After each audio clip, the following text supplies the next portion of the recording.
Hey everybody, if you're trying to get on the Wi-Fi, use the guest network, and under guest sign-on is an option that says request guest ID. With your email and phone number, it'll create a temporary account for you to use today. It'll send you that account information to either your phone number or your email. But it's an option right underneath when you go to the guest Wi-Fi, request guest ID. Thank you.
I just want to let everyone know we're going to start in a couple minutes, so if you need to get coffee, pick up more flyers, use the restroom, leave, now's the time.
If you can all settle so that we could begin, I'd like to point out a few things. Again, before the rest of the world sees us, restrooms are outside and around to that corner. The hashtags for Twitter are, of course, on the screens. And we're all here for what we need. The Wi-Fi is self-registration. So go to NJIT guest and click on it, and it will lead you through, was it request? Hit request, and then fill out the paperwork to get, or fill out the form to get your information. So once everyone settles, we'll begin. I don't need any of that because I'm just talking.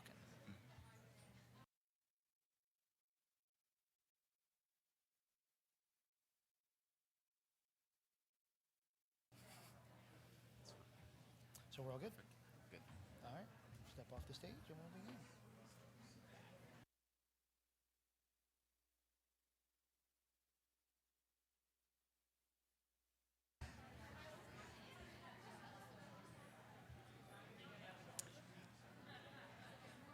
Kip, are we green to go? I would like to welcome all of you to the 2019 Future Ready Schools New Jersey Certification Summit. And when I say all of you, I mean everyone in this room, at remote sites across the state, tuning in synchronously from their comfort of their own school or home or wherever they want to look at us. And of course, those who will watch this asynchronously for the rest of time, because it will always be on YouTube. I am Dr. Jim LaPuma. I am the director of the Collaborative for Leadership, Education, and Assessment Research, CLEAR, here at NJIT, and I'll let Jeremy make all the jokes and jibes about me and my acronyms later. I am also told by Jeremy in every meeting I am supposed to start off with this warning/informational piece. Though I am the director and I do lots of things, I am also legally blind, which means I can't see you when you go, Jim, from the back of the room.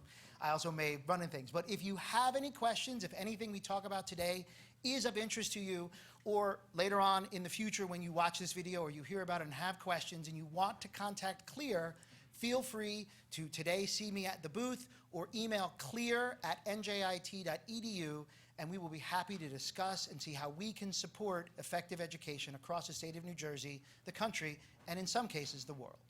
So I'd like to begin today talking to you about why we're here and some key words that I'm not sure everyone is used to using or has heard of, but was fundamental to FRS-NJ certification program being built over the last several years. And these words tie very closely to the minds and vision and hard work of those at NJIT, the New Jersey Department of Education, and the New Jersey School Boards Association, the three coalition partners who brought this together. The school boards has representatives here today. The DOE has representatives at the remote site in South Jersey, trying to make sure that we reach everyone. And of course, NJIT has lots of people here, most clearly represented by myself as the director of CLEAR, my dean, Kevin Belfield, who you'll hear from in a moment, who was instrumental in establishing CLEAR and making this work possible, and someone you probably all know, Jeremy Reich, my project coordinator, who I plucked from his class that he was taking with me and introduced him through volunteering to a little job that might take some of his time. So lo and behold, he's like every minute of every day, Jim. So we want to go forward and talk about the three key words which are essential to what we're going to do. They are collective impact, shared vision, and mechanisms of engagement. Now, these words, in some cases, are old, but the concepts are being applied differently, and in some cases, they're new. And for us, the three areas that CLEAR tries to work on is supporting effective education is through collaboration and communication and facilitating that interaction. Collective impact asks each of us to do what we do best, but think about how others who are doing similar things have overlap, like a Venn diagram. Similarly, those other people will look and see what we're doing in our schools, in our nonprofit organizations, in our government organizations, in our schools, in our universities, and see how we can be improved and optimized through collaboration and communication.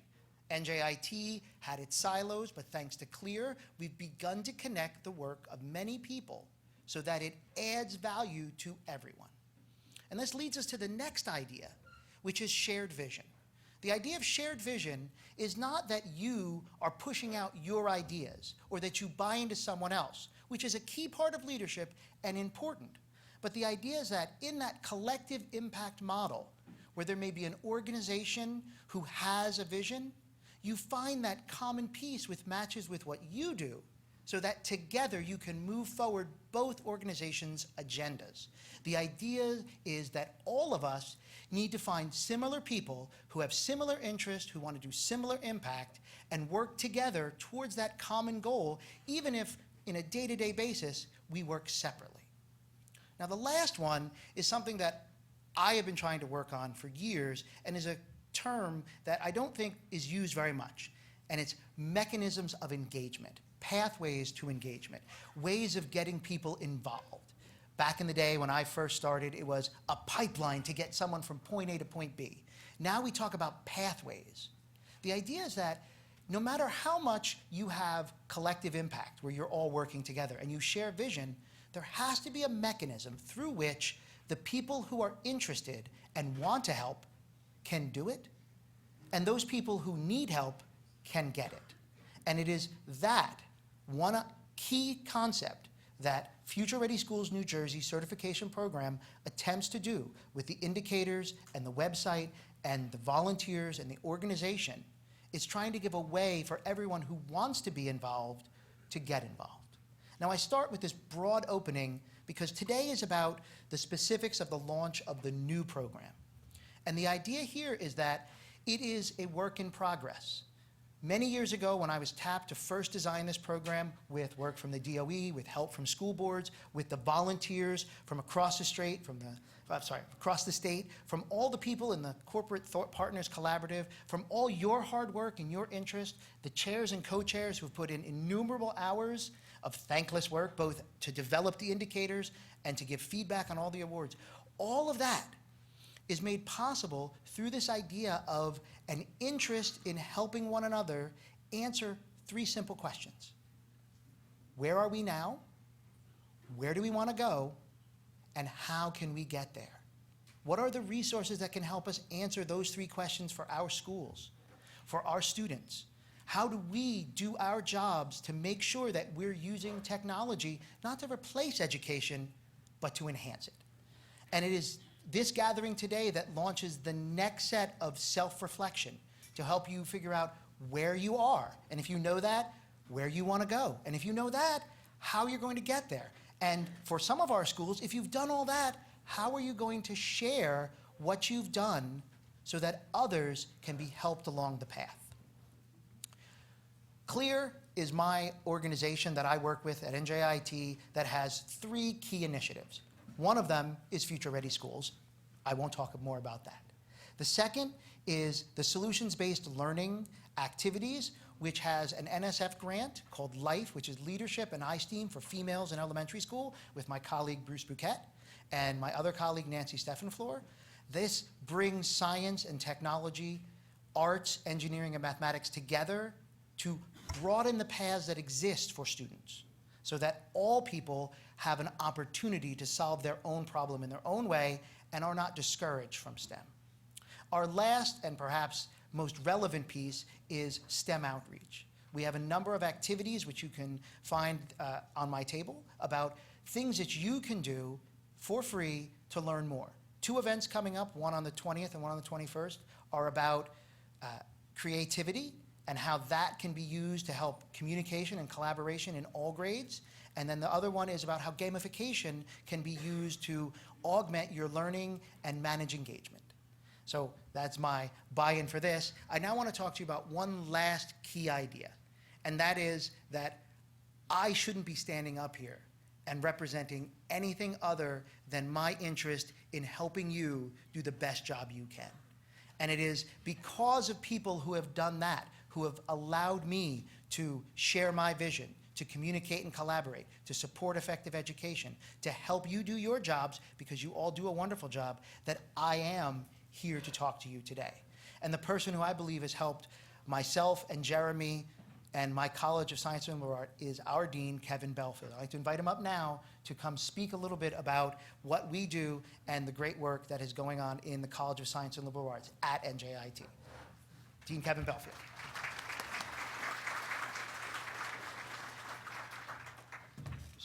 Thank you, Jim. Well, thank you. I feel like handing my speech to Jim.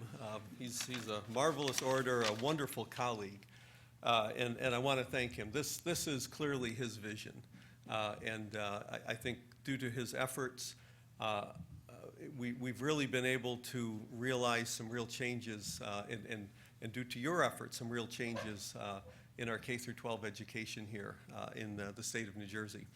I also want to thank the New Jersey School Boards Association and the New Jersey Department of Education. They've been marvelous partners in the Future Ready Schools project and a number of other projects as well.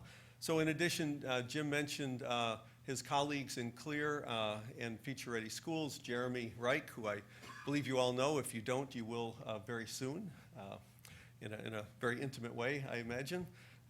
And Bruce Bouquet, who's back at the CLEAR table. He's been involved in the Future Ready Schools initiative right from the onset as well. So as educators and administrators, we juggle a lot of balls. We have a lot of tasks. We have to provide a sound curriculum. We have to provide sound teaching in the classroom.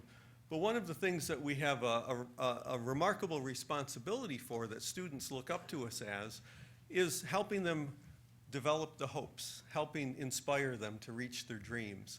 And education is really a good vehicle to help students realize those dreams.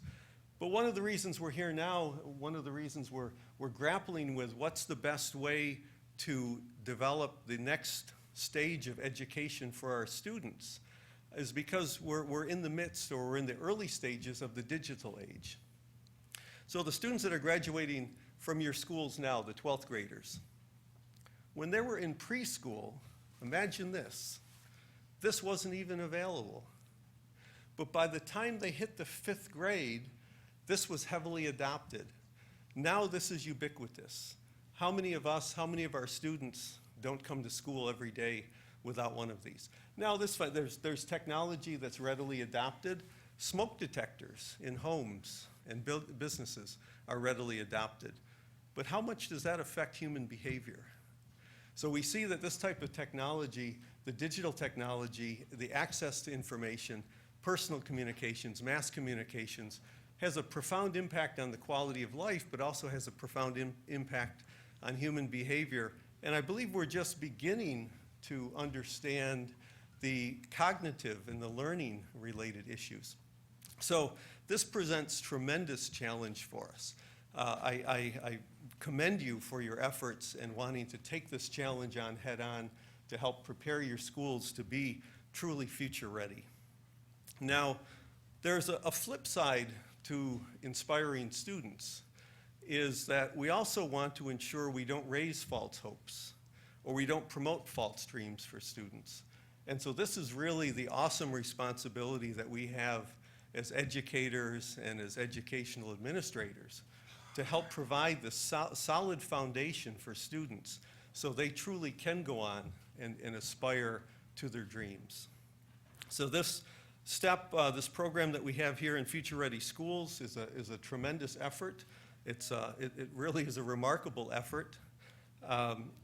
It's a critical one, and your commitment to Future Ready Schools and your commitment to seek certification as a Future Ready School, which is not an easy task, is really commendable. This is a tremendous step and a tremendous measure of your commitment.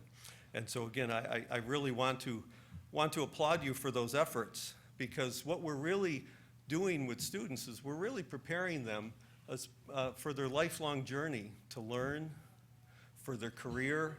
We're trying to sort of guesstimate what the future work landscape will be, to juggle what skills the students, what knowledge the students need to learn, and we're preparing them for citizenship. And so this is a remarkable undertaking, and it probably is among the most challenging of times to be doing that. So here at the College of Science and Liberal Arts, we're certainly extremely appreciative of your efforts. We rely on your efforts. We rely on your students. The next phase in their educational and professional development is typically at the college or university level. We have a number of STEM programs within the college. We have a Department of Biology, Chemistry, Environmental Science, Mathematics, Physics, History, and Humanities. Our liberal arts are represented by the History and Humanities, and our STEM disciplines by our Sciences and Mathematics. We have degree programs in all of those areas. So we have degree programs in biology, degree program in chemistry, biochemistry, environmental science, mathematical sciences that has a number of degree options for students, applied physics, and biophysics within the STEM disciplines. Within the non-STEM disciplines, being embedded in a STEM university, they're also highly technical. highly technical disciplines.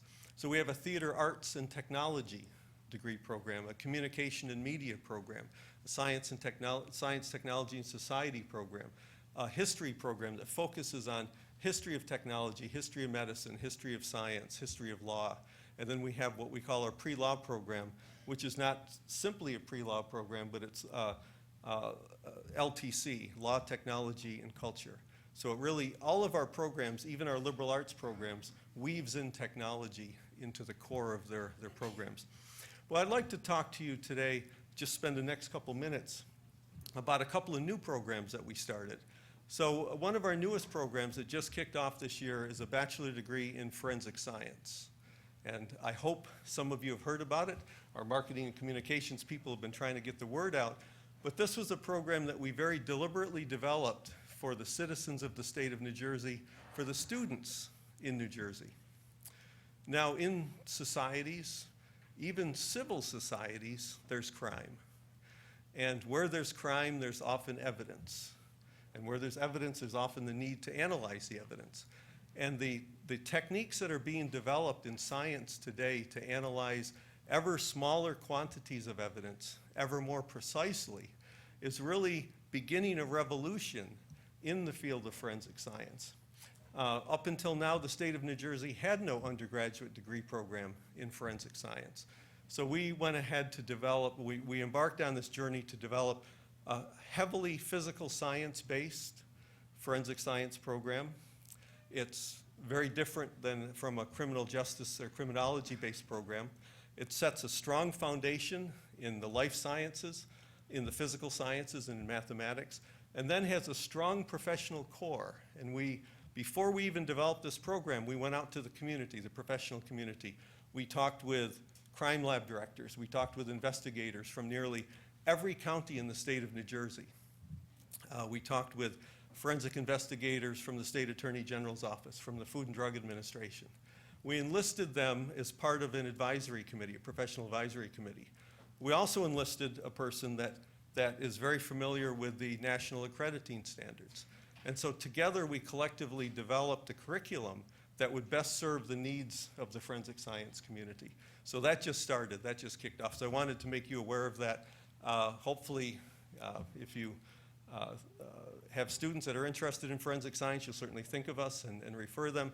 But it provides an option for New Jersey students. Prior to this, New Jersey students, to seek a degree in forensic science, would have to go out of state and pay either out-of-state tuition at a public institution or private school tuition. And so now they have an option, a very good option, to do that right here in state. The other program that we just kicked off this year is a behavioral science program. It represents the first behavioral science degree program at NJIT. And it's not just it's not a general psych program. This is a program in cyber psychology. So many of the issues that we're dealing with about technology and digital readiness, the effect of technology on human behavior, how we can develop technology to better serve people, how we can understand the effect of technology on cognitive processes. These are all an integral part of this program. So this program is a program that we think is very forward-thinking and is one of those careers of the future. The program is here now at NJIT. So I just wanted to highlight those programs. They're new programs for the university. The cyber psychology program is perhaps the first undergraduate program focusing solely on cyber psychology in the United States today. So with that, I just wanted to make sure you're aware of this, and I wouldn't be doing my job as Dean of the College of Science and Liberal Arts without plugging our programs for you. So again, I just want to close that in welcoming you here. Those that have been here before, welcome back. Those that are new, welcome to our campus. It's a marvelous campus. You're in very good hands with Jim and Jeremy here with Future Ready Schools. I want to thank you for your efforts. This is a very high stakes game. In many ways, the balance of our students, the balance of our society, the future course of it really relies on your efforts and our collective efforts. So I want to wish you success in seeking certification for your schools and preparing students for the future. So thank you.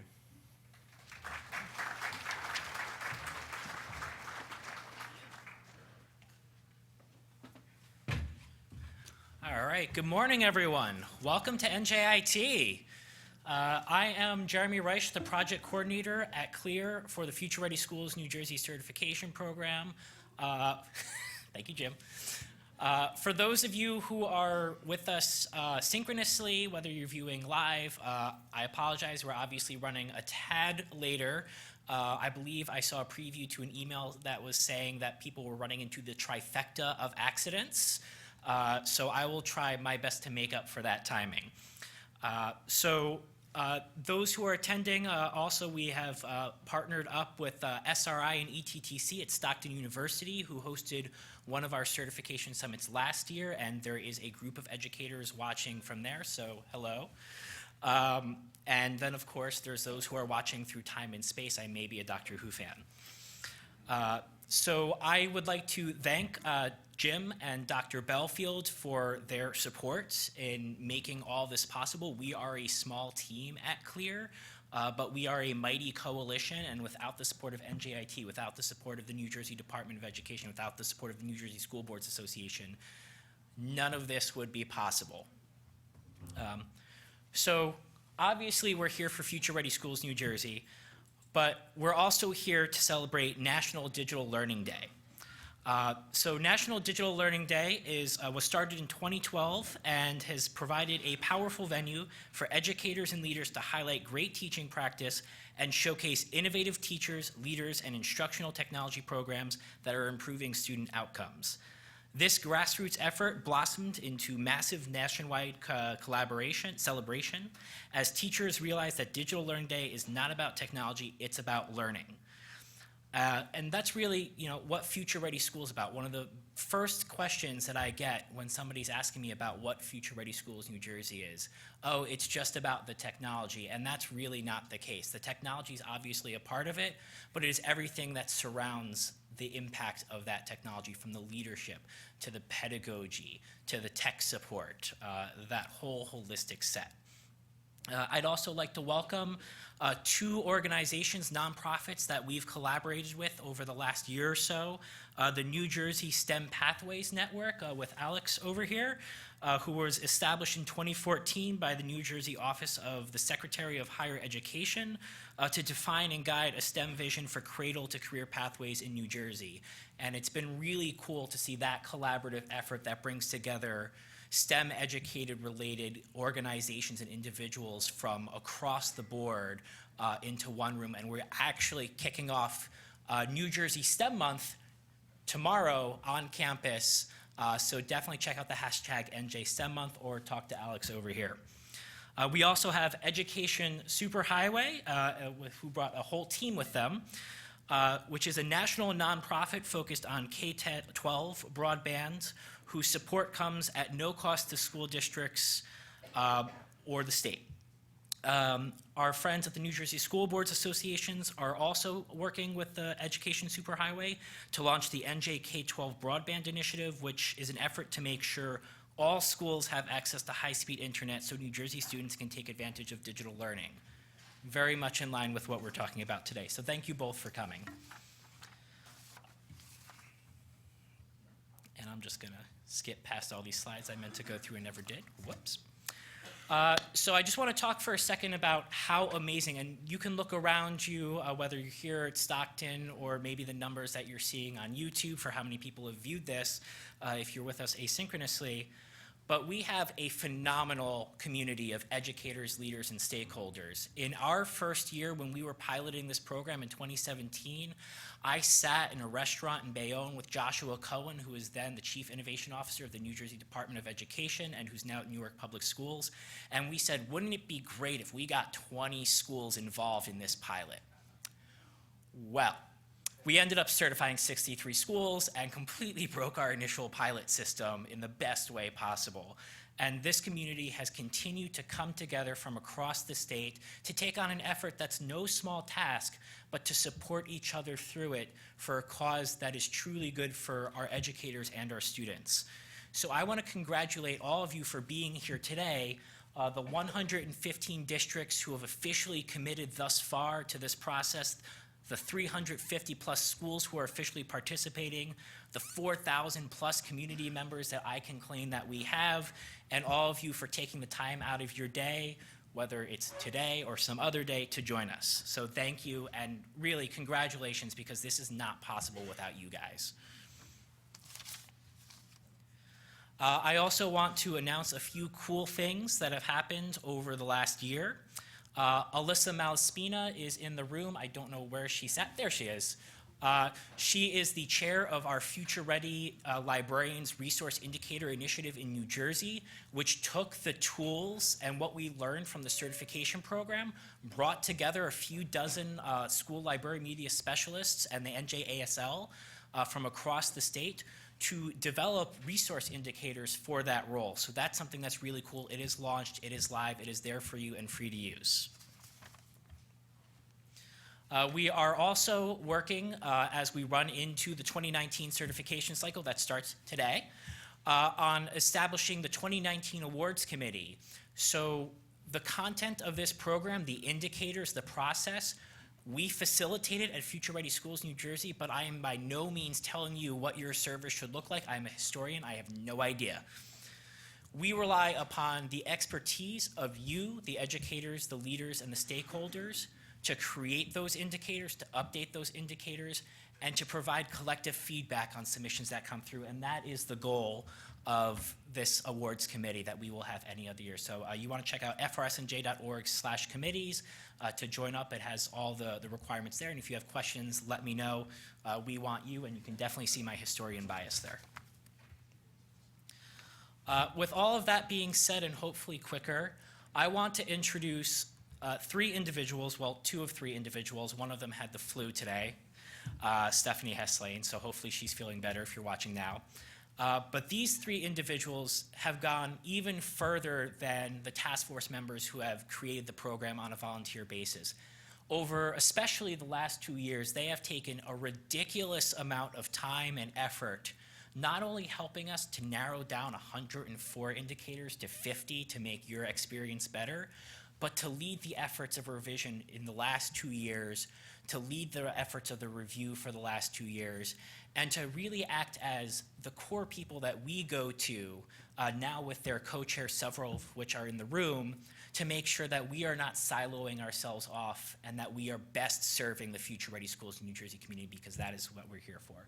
So with that, I'd like to cede the floor to Wendy Morales and Evan Abramson, our chairs of leadership and technology respectively. Thank you. Would you like me to stay up here? Doesn't matter. Good morning, everyone. Are there any co-chairs in the room right now? Can you stand up, please? Let's give our co-chairs a big round of applause. They've been so helpful, and we're going to hit you up a lot more in the next few months, so be ready. So welcome to the 2019 Future Ready Schools Certification Kickoff. As we enter year 3 of the Future Ready Schools certification cycle, Wendy and I would like to take you on a little tour of how we got here. Some insider tips, for successful submission, and who knows, you may even get a little surprise at the end today. Today we are being viewed all over the country, all over the world. We are being viewed in states such as Wisconsin, Oregon, Texas, Iowa, countries such as Canada, Russia, Saudi Arabia, and many, many others, if all of those phishing scams actually work. So the Future Ready Schools program began as a national initiative. And like everything else in New Jersey, we just like to make things a little better and using New Jersey eyes. So today we're not going to have any Tony Soprano references. Forget about it. Jersey Shore references, GTL.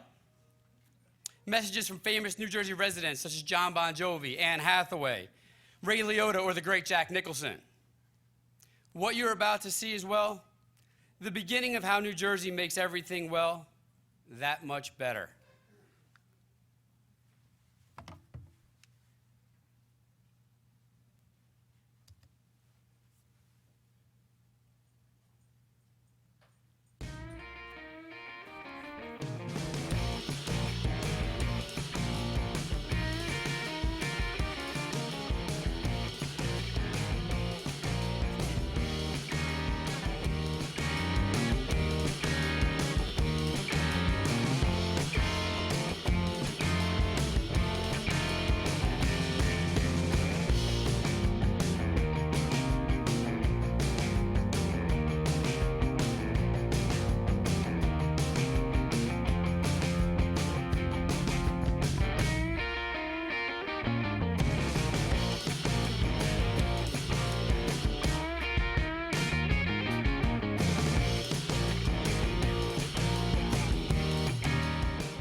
Hey, yo, you, take that hat off. You ain't from Philly.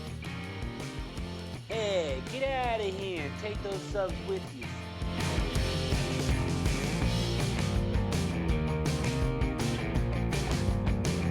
We need to work on more synergistic opportunities, okay? High five.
So number 10, to add to that list officially, is Future Ready Schools. It's a national program, but in New Jersey, we are the only state that has a full certification process. We are the only state that has taken the time to create indicators specific to making our schools better.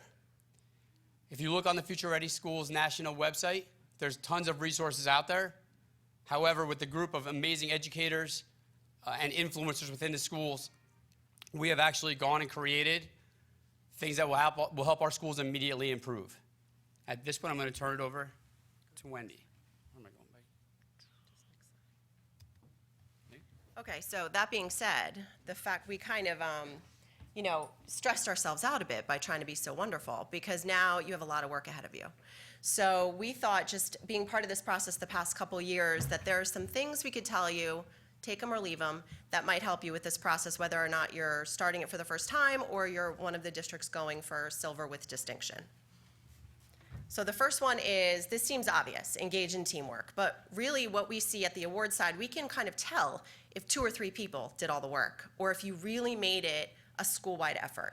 So do your best to include not only just your Future Ready team, we know that they're the leaders, but really get everybody, get the classroom teachers on board, and really get everyone to submit that evidence. Because on the other end of things, if we're looking at, let's say, something like authentic learning, and we see 2 examples from the same 3rd grade teacher, that's not really showing us that your culture has really changed and embraced the Future Ready model. So again, kind of obvious, but just keep that in mind. The more people, the better in this process.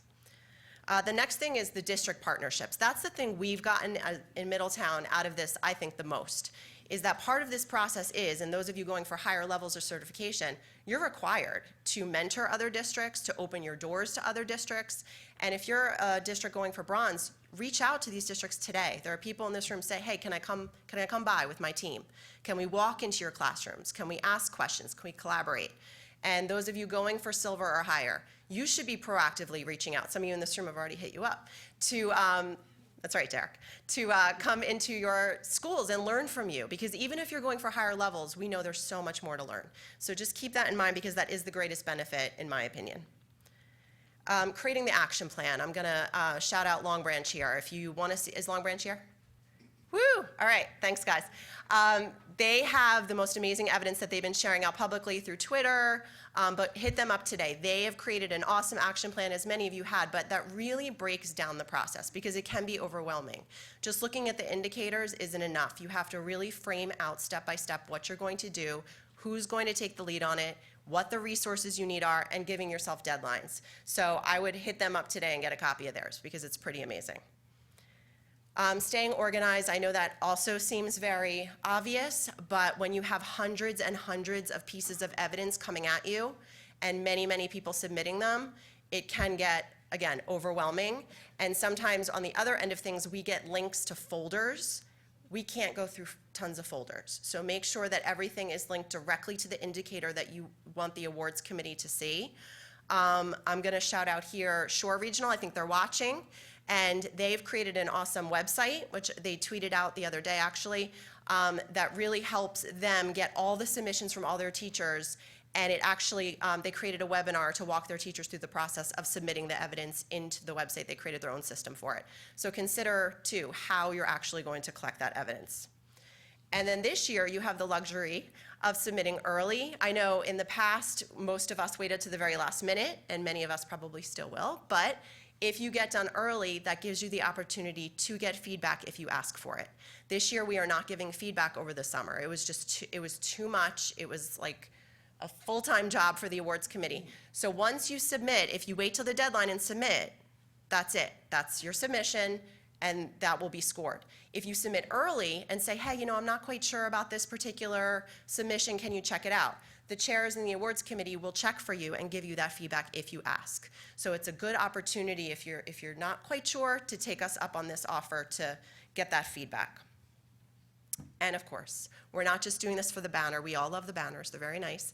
But just keep in mind that that wears off after a week or two. Like walking by that banner 50 times, you're kind of like, all right, cool, we have a banner.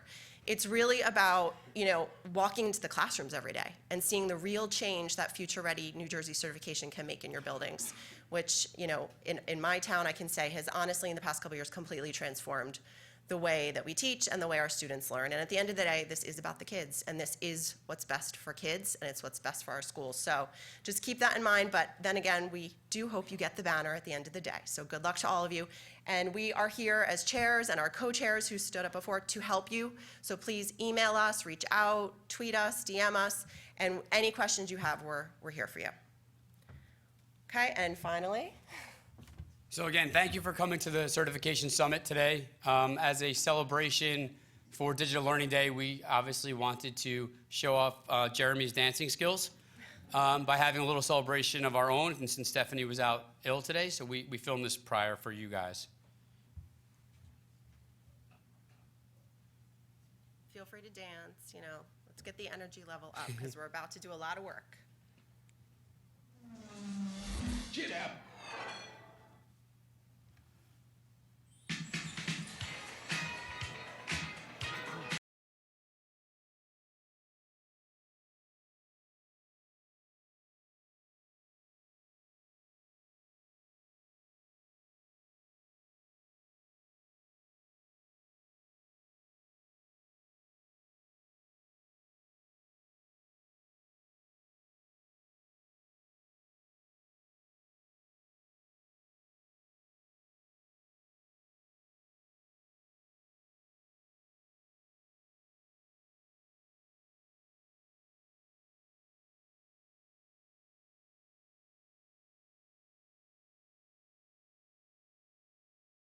All right. So we won't torture you anymore, but we had to have two Jeremys because that's how much we love him. So we'll pass it back over, and thank you all so much.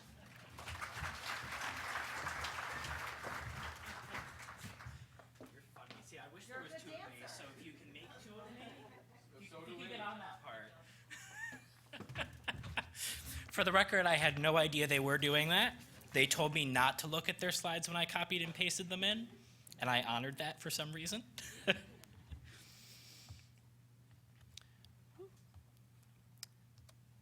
So, at this time, I am the logistician of Future Ready Schools New Jersey. I deal with a lot of the process, but as you can see, it's much more entertaining, I think is a good word for it, but also much more informative to hear from those who actually have gone through the process and lead the process. It's nice to hear from the historian at NJIT, but it's much better to hear from the fellow educator. So at this time, I'd like to welcome up our panelists for the why of Future Ready Schools New Jersey, so you can hear directly from them. We've got Christine Lyon-Bailey, the Director of Innovation and Technology from Morris Plains. Dr. Scott Ridley, who I'm pretty positive I saw came in and is literally standing in front of me, the Superintendent of Hazlet Township. Kimberly Pickus, the Assistant Superintendent for Human Resources, Curriculum, and Instruction. from Middletown Township, and Mark Bongiovanni, I'm sorry if I said your name wrong, please correct me later, the board president for Howell Township Public Schools. So please come up on stage and let's hear from them.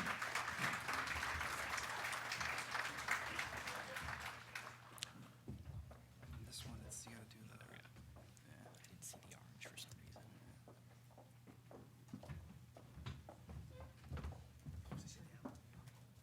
Yes, take a seat, and when you use the mics, just lift them up and get close for the There you are. Good, okay, good.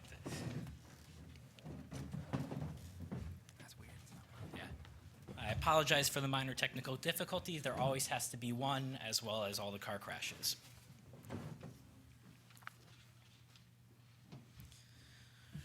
So, for this panel, I'm going to keep my questions pretty short. I only have 3 prepared questions. And at that, I'd like to open it to you as the educators to ask away whatever that may come up, whatever questions, concerns, interests you may have. We also have the mechanisms via Padlet and via Twitter that are being monitored by my colleagues Christo Leone and Bruce Bouquet at the table in the back. So Bruce, just wave to me if something comes up. You can utilize those, and as they come through, we'll answer them, but I'll start with R3, and I guess we'll go down the table. So first question, if you're ready. Oh, we got mic difficulties. Success? Awesome. So from your perspectives, oh yes, well, my boss says you should introduce yourself, so Mark, you can start. Mark Bongiovanni, I'm the board president for Howell Township, pre-K to 8 district in Monmouth County. I'm Christine Lyon-Bailey. I'm the Director of Tech and Innovation for Morris Plains School District. Hi, good morning. Kim Pekas, Assistant Superintendent, Human Resources, Curriculum and Instruction in Middletown Township, K-12. Scott Ridley, Superintendent of Hazlitt, a K-12 district in Monmouth County. All right, so with that, was that good, Jim? Covered it? Awesome. We like to bust each other's chops. That's how we get through the day.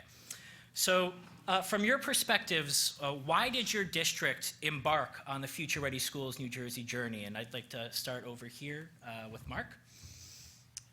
We have a great superintendent, Joe Isola, who's in the audience. He's smart enough to have hired a couple of other people who were right with him, and really our board is a board of trust.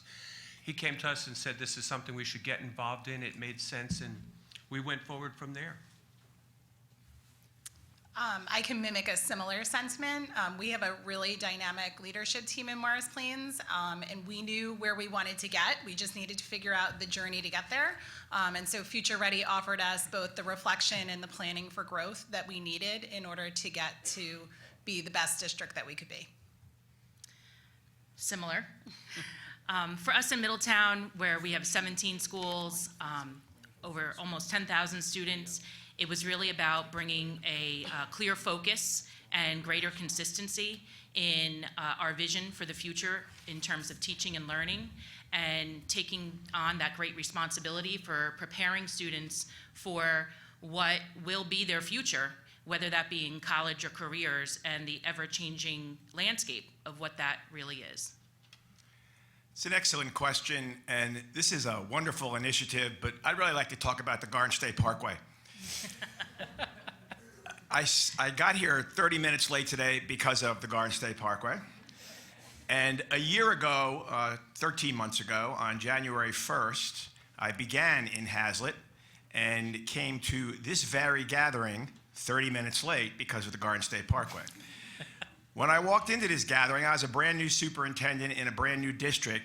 There were tables along that wall, and I ended up sitting there all by myself with cold coffee, because I got here late because of the Garden State Parkway, watching this unfold. I saw the superintendent from Millburn present, and as I sat there thinking how to make an impact in my district, this just completely took me over. And I sat there and said, this is a wonderful leadership initiative, and this is an outstanding opportunity for my district to get to know me and me them. And from 1 year ago, sitting over there late, at a table by myself. I sit here today with 7 or 8 schools certified bronze, so it's been a great journey. Well, thank you. And I share similar feelings about the Parkway. Very much kin in that. So what did you and your district learn from your Future Ready Schools New Jersey self-assessment and certification experience, as all of your schools are certified at the very least at the bronze level, many at the silver level? I'd like to start with Dr. Ridley. Sure. Let's switch things up. Raise your hand if you've ever seen the movie American President with Michael Douglas.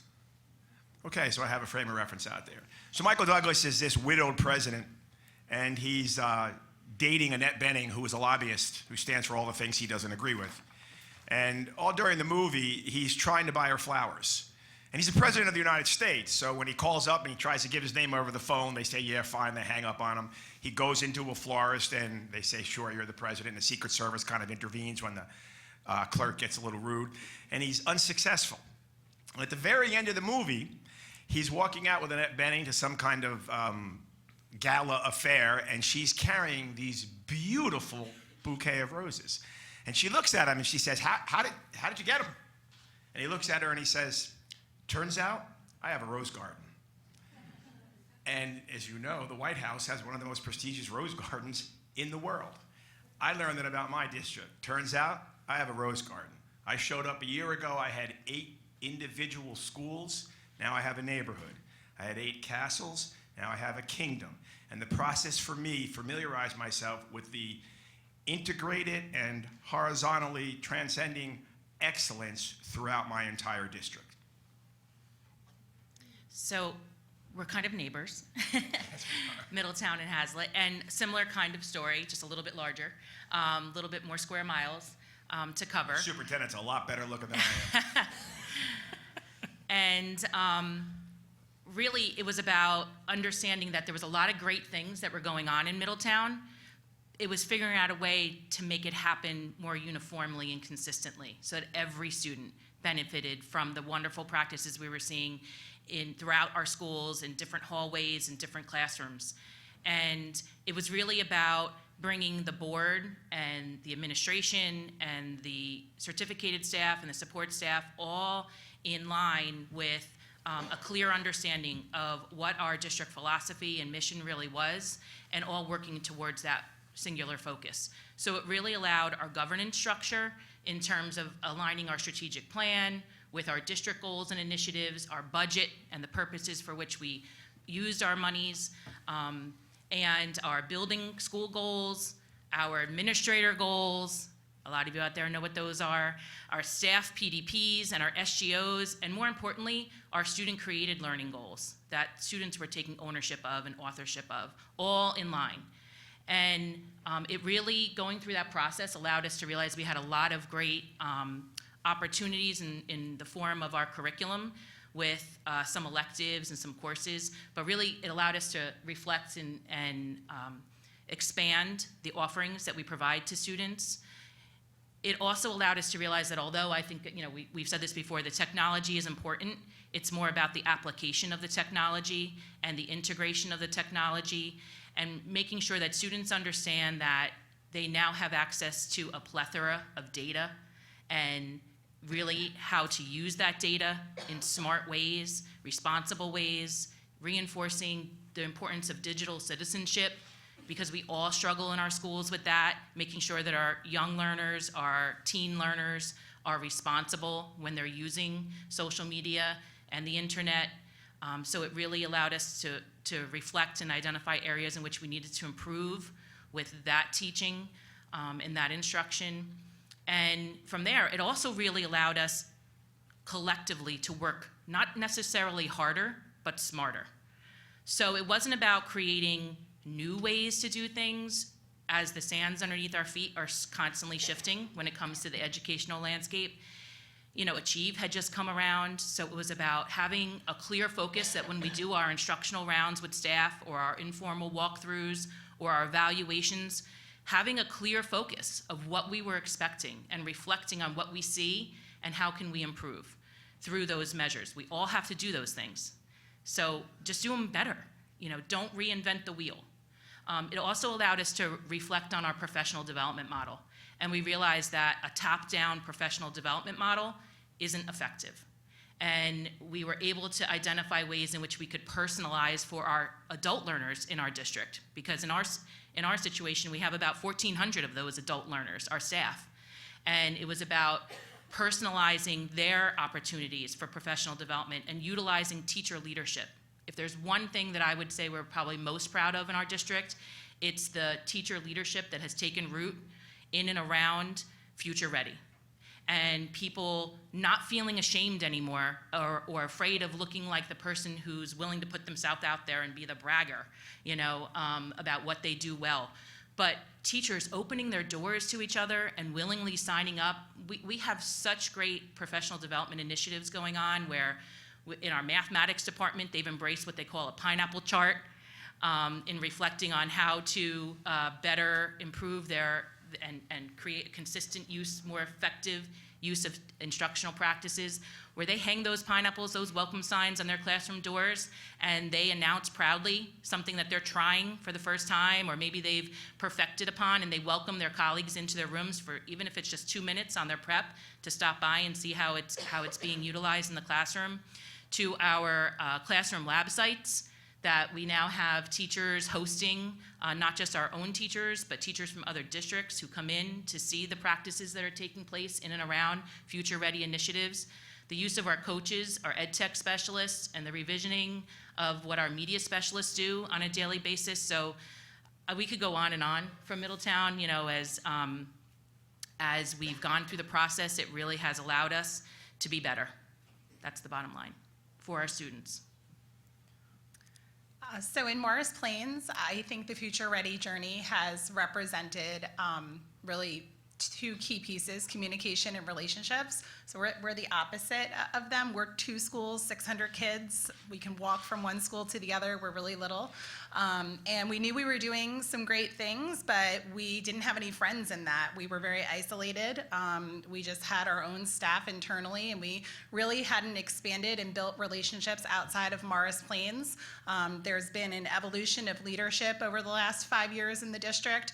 A lot of new ideas have come in, and we needed partners in that, and we needed an opportunity to collaborate with other districts. And Future Ready provided us with the vehicle that we needed to get there. It really opened up this entire community to us that we knew was there, but we just didn't have the means of accessing the other schools. You send an email to another school in another district, and you might get a response, you might not. But when you're all working toward a common goal, that's when that communication really opens up. It also, I think for all districts, it's really nice to see, in New Jersey, there's so much competition over what district's at the top of what list and who's ranked the highest and who has the best test scores and, whose property values are the highest because of their schools. And I think that Future Ready brings us all together, and rather than competing with one another, we're all working together to better each other and to better ourselves and to grow as a whole. And that's really evident, especially when you go outside of New Jersey now, and people know that you're involved with Future Ready and they ask you about it, and they're amazed by the relationships that exist between districts, between schools, between the North and the South, and knowing that we're all working in something together. So for Morris Plains specifically, the biggest benefit to the process has really been our ability to learn from other districts, to partner with other districts, to work collaboratively with other districts, and to really grow in that capacity. Clearly, they had the questions before I did, so. We can blame you, it's okay. How is a district about 6,000 students? We're a pre-K to 8. We have 12 schools, and the first time we were around, we were all bronze certified. We're currently all silver certified. We're very proud of that. Again, I'm the board member, so I'm going to approach it from a little bit different attitude. In my other life, I won't say my real life because sometimes I feel like this is my real life, but in my other life, I'm a real estate agent. So when you go into a house, you look at the house and you go up to Mrs. Jones, you say you have a really, really beautiful house, but I think the kitchen needs to be tweaked or updated a little bit. Let's look at the rest of it. Future Ready kind of gives you the same premise when you go into the schools. We knew right from the beginning that we had a great school district. We had no doubt about that. But what Future Ready does is it gives you the framework to go in and say, maybe we'll tweak this, maybe we'll tweak that, we'll see what we can do. I would agree with something you said and something Wendy said about the collaboration. In How, we have a hashtag, How Leads, and we use it for just about everything. And we think it's really important because we really do believe that it is the sharing with the other districts in terms of the great things we're doing, and what are the great things you're doing that we can bring in. And the staff has really bought into the Future Ready. I mean, it's not something that they're told they have to do. You can see it when you walk through the schools. You can see it when you listen in the classrooms. It's clearly very important to them. And I know we were talking about technology for a bit here, but Claire Engel, who's in the room, said to me probably a dozen years ago when we started getting the laptops and the iPads and everything else, it's not about the technology. It's got to be the curriculum first, and the curriculum that drives the technology. And again, that was very important to us to say, great, we have all this stuff now, but how are we using it in terms of, again, as a board member, as a board president, return of investment? What are we doing in our schools to make the children be in a better position to succeed, whether they go on to college, whether it's for the regional district? The non-college learner is clearly a big thing with New Jersey school boards. Right now, they put out a study on it that if you haven't read it, you should. So we talk about the children, not just the children in Howe, but the children in Middletown and Hazlitt and the other districts. How can we share with them? How can we learn from them? How can we continue to improve? And again, as a board member, we look at it like, we'll give you the tools, we'll give you the time and the money needed for professional development, incredibly important. I don't want to go to a dentist who hasn't been back to a class for 12 years. I don't want to see teachers who haven't been back to a class in 12 years. So here's the chance for professional development, for learning. We have a saying with our superintendent, you have permission to fail once in a while. If you're not trying something new, then you're going to just stay where you are. And if you are trying something new, you're going to fail once in a while. So be creative, be willing to take the risk, get something out of this, and it's been a great job. And check out hashtag How Leads, because we love to share. That's awesome. Thank you. And definitely check out those hashtags. MTPS Pride for Middletown. What's Hazlitt Proud for Hazlitt? Hazlitt Proud. Hazlitt Proud. And MPSDK. There we go. I knew there was a hashtag. I just always follow you. I live in Morris Plains, so I could just walk to their schools. He's biased. So for the last question before I open up, Bruce, is there anything on the Twitterverse?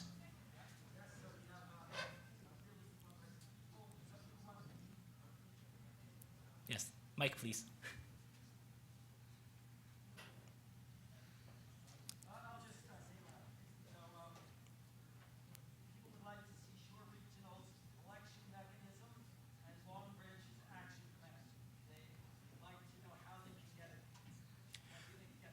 So Long Branch was over there. So I see Neil. Okay, Long Branch, would you by any chance be able to just shoot me an email with that action plan? And Shore Regional, I believe, was virtual, right? If you can send me that document.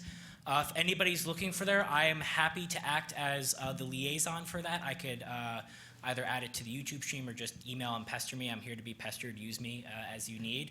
And I can definitely make that connection if you can't get to them directly. Absolutely.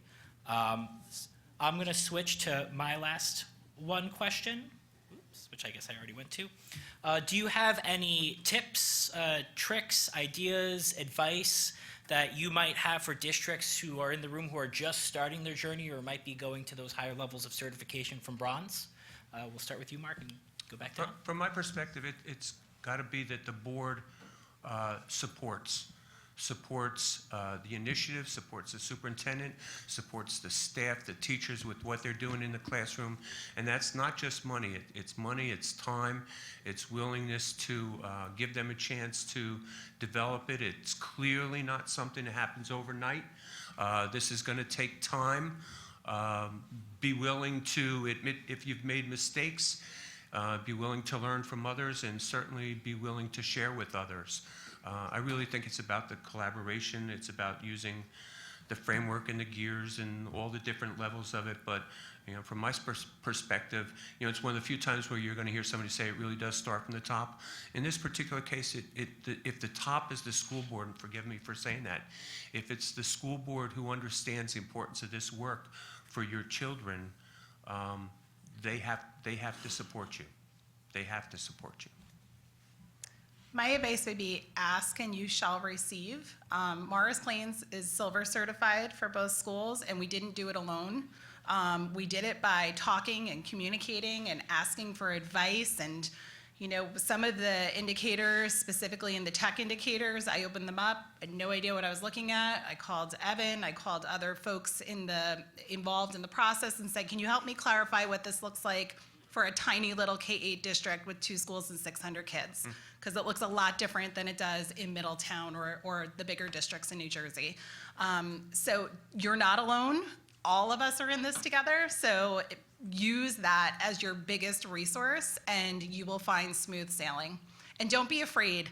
It looks a little scary at first. It's a lot of indicators. It's a lot of things to compile. It is not scary. It's like jumping in the deep end for the first time. You know how to swim. You'll get back out of the pool. You just have to take the leap and know that there's a whole team inside that pool that's going to swim alongside of you. So in addition to what Mark and Christine just said, I think starting with the end in mind and working backwards and trying to find natural ways to integrate what you're already doing in the forms, again, I can't stress this enough, back to your strategic plan, back to your district yearly goals, your board goals, and those school goals. And the work that you're already doing, your evaluation systems. Through your evaluations, administrators, you're collecting evidence to support what's being reflected in teacher and staff evaluations. Use that evidence to work towards the certification process. Administrators, you have to develop goals, your yearly goals. Let your yearly goals be part of this process. Again, you have to collect evidence to support and show proof that, as work of you achieving your goals. Marry the work to staff PDPs. Again, work smart, not necessarily harder. That's my best advice. Drink the Kool-Aid. Get your district to drink the Kool-Aid. I have a doctoral degree in educational leadership and learned more about building teams from coaching and talking and teaching than from any book I ever read or any course I ever took. Any English teachers out there? Okay. So I was an English teacher in my other life, prior to this gig. And if you're familiar with Tom Sawyer, he gets himself in trouble with Aunt Polly, and she punishes him. Shout it out. What does she make him do? Paint a fence. So he gets himself this big bucket of paint, and he gets himself this brush, and he gets down on his hands and knees. He's being punished. And he starts swiping the fence. And Huck walks up, and a couple of other friends walk up, and they say, "What are you doing?" He says, "I'm having a time of my life. I got a brush, I got a bucket, I got a fence, and I'm painting it." And he's whistling to himself, and they're watching him. And pretty soon they say, "Hey, can we help?" He goes, "Well, you got a penny, you got a rabbit's foot." And he turns this into an event that the others are doing for him. And I don't think that I would preach have the others do it for you. But from my perspective, all these people to my left know a little bit more about, with the possible exception of the board president, a little bit about the process than I do as the superintendent, simply because they built the teams. They drank the Kool-Aid. We embraced that process. I don't know if I'm allowed to say this in 2019. When we had our 7 schools certified, I gave my female principals a bouquet of flowers at the board meeting. I gave my male principals a cigar at the board meeting. We had future-ready t-shirts made up for our teams. And my director of curriculum, who is really the man behind the curtain, if you've ever seen The Wizard of Oz, for all of this, has presented out twice at school boards, and she ends both of those presentations with pictures of our team wearing Future Ready shirts. They always get a big ooh and ah. So instead of just Park never really got any traction because the state never figured out what it was or what it stood for, or what to do with it. Don't make Future Ready be that. Embrace it from the beginning. I walked in as the new guy, and I said, we're going to do this Future Ready thing. And everybody embraced it because this is what the new guy said. And then what it did was it built out to where the new guy now was Scott Reilly, the superintendent, who knew the team members, who knew the teachers, who knew the administrators. And, cliche though it may be, we became one big happy family working toward an incredibly ambitious and worthwhile cause. Thank you. So at this time, I'd like to open it up. Is there anybody in the room? And then I'm going to go to Bruce, who's excitedly waving his hand. Is there anybody in the room who has any questions for the panel here at NJIT? No? All right, we'll wait for those to fester. Bruce, what do you got? Okay, we have for Mark as a Board of Education leader, any limits to funding on technology acquisitions, or have requests been fully funded? I guess really. Well, in today's environment, it's not like we all have a lot of money. So I don't think, and there are people in the room who probably will disagree, I don't think it's the technology that is the main driver here. It's wonderful if you have it. It's great if you have it. It certainly helps you a lot. But it's not going to be the technology that's going to get you those positive things happening in the school. It's the staff, it's the teachers, it's their commitment, it's their willingness to jump into this and jump into the deep end. It's the superintendent and his or her administrators, again, letting the teachers drive what's happening in the classroom. I don't know. I mean, we know where funding is today. It's not like we can say, okay, we'll go out and buy this or that. That's just not going to happen in today's world. I'm looking around the room right now, and I see an awful lot of iPads and laptops in front of you. If you have them, use them. If you can get more, get them. But if you can't get them, there's still incredible things you can do in the classroom. Can I add to that? Absolutely. I don't think it's about what you fund, it's about what you do with what you have, right? And so, yes, it's great to have big fancy things in your district, but even the district with the lowest funding can be ready for the future. It's about how you're preparing your students and how you're working with staff and how your leadership works together and how you're networking and what you're doing with what you have and building capacity within that. So while funding is important at the end of the day, it's not the end all and be all to this whole process. Yeah, and from my end, the indicators, the program, were built specifically with the distinct understanding that New Jersey is weird. We have so many districts of varying sizes, situations, dispositions, demographics, public, private, charter, independent, homeschooled, whatever.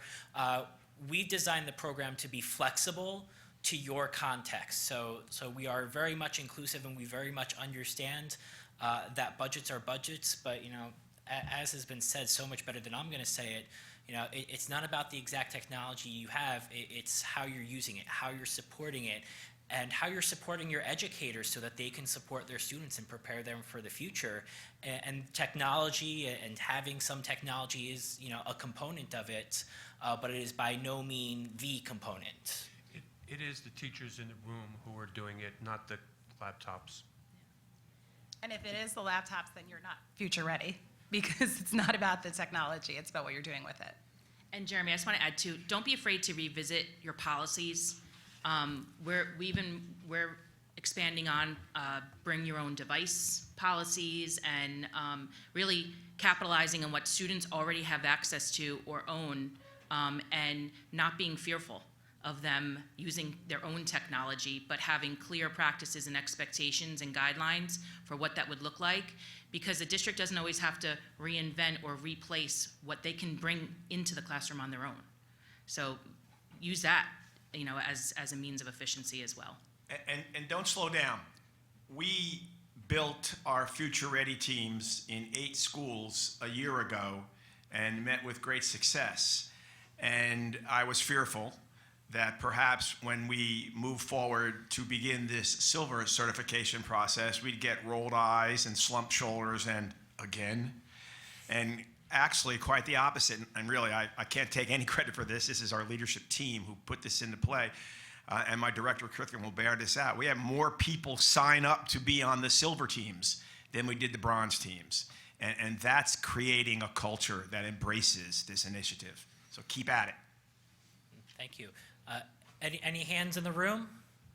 There we go.